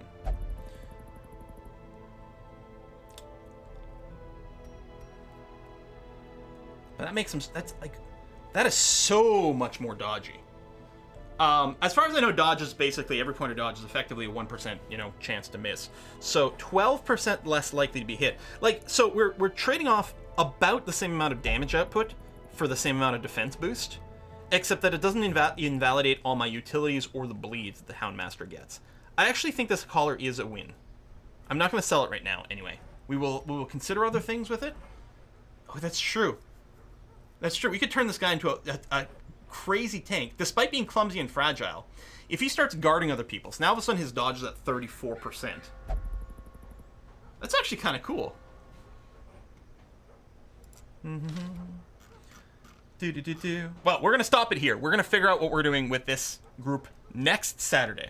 So right now, we're going to do some multiplayer. But if you were just here for the Darkest Dungeon, hey, that's fine. Much appreciated. Thank you very much for stopping by. Thanks everyone who's supporting the channel. Next live stream Monday, Hearts of Iron 4. We continue with our French Empire run and probably finally actually declare war on the UK, since we've conquered all of Europe, Africa, and the Soviet Union at this point. We can probably go and take on the UK. Wednesday is some more RimWorld, and then next Saturday is going to be more of this. But right now, we're going to switch over to multiplayer Dota Underlords. I'm going to get myself a wee beverage to assist with that. So make sure you're installed, you're patched, and we'll switch over to that in just a few months.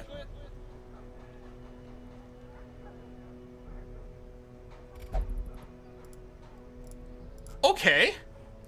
Shepherd. Hold on. What? Oh my god. What? Rex! Shepherd. Rex. Shepherd. Rex. Holy crap, Shepherd. Thank you very much. I mean, everyone... I don't know. Is everyone really in a good mood today? Is everyone just clutching dear life to, like, the few things that we can clutch at these days? Maybe there's some of that. Thank you so much. Been watching for forever, but never had the money to subscribe. Here's my back dues. Thank you. Holy crap, man. Thank you so much.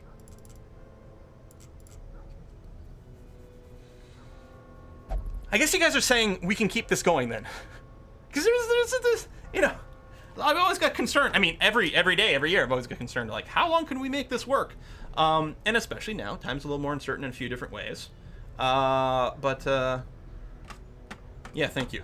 Shepard used generous donation. Quill got stunned. It's super effective. Yeah, I got nothing. I'll be back in like 2 minutes with a drink, and we'll play some Dota Underlords.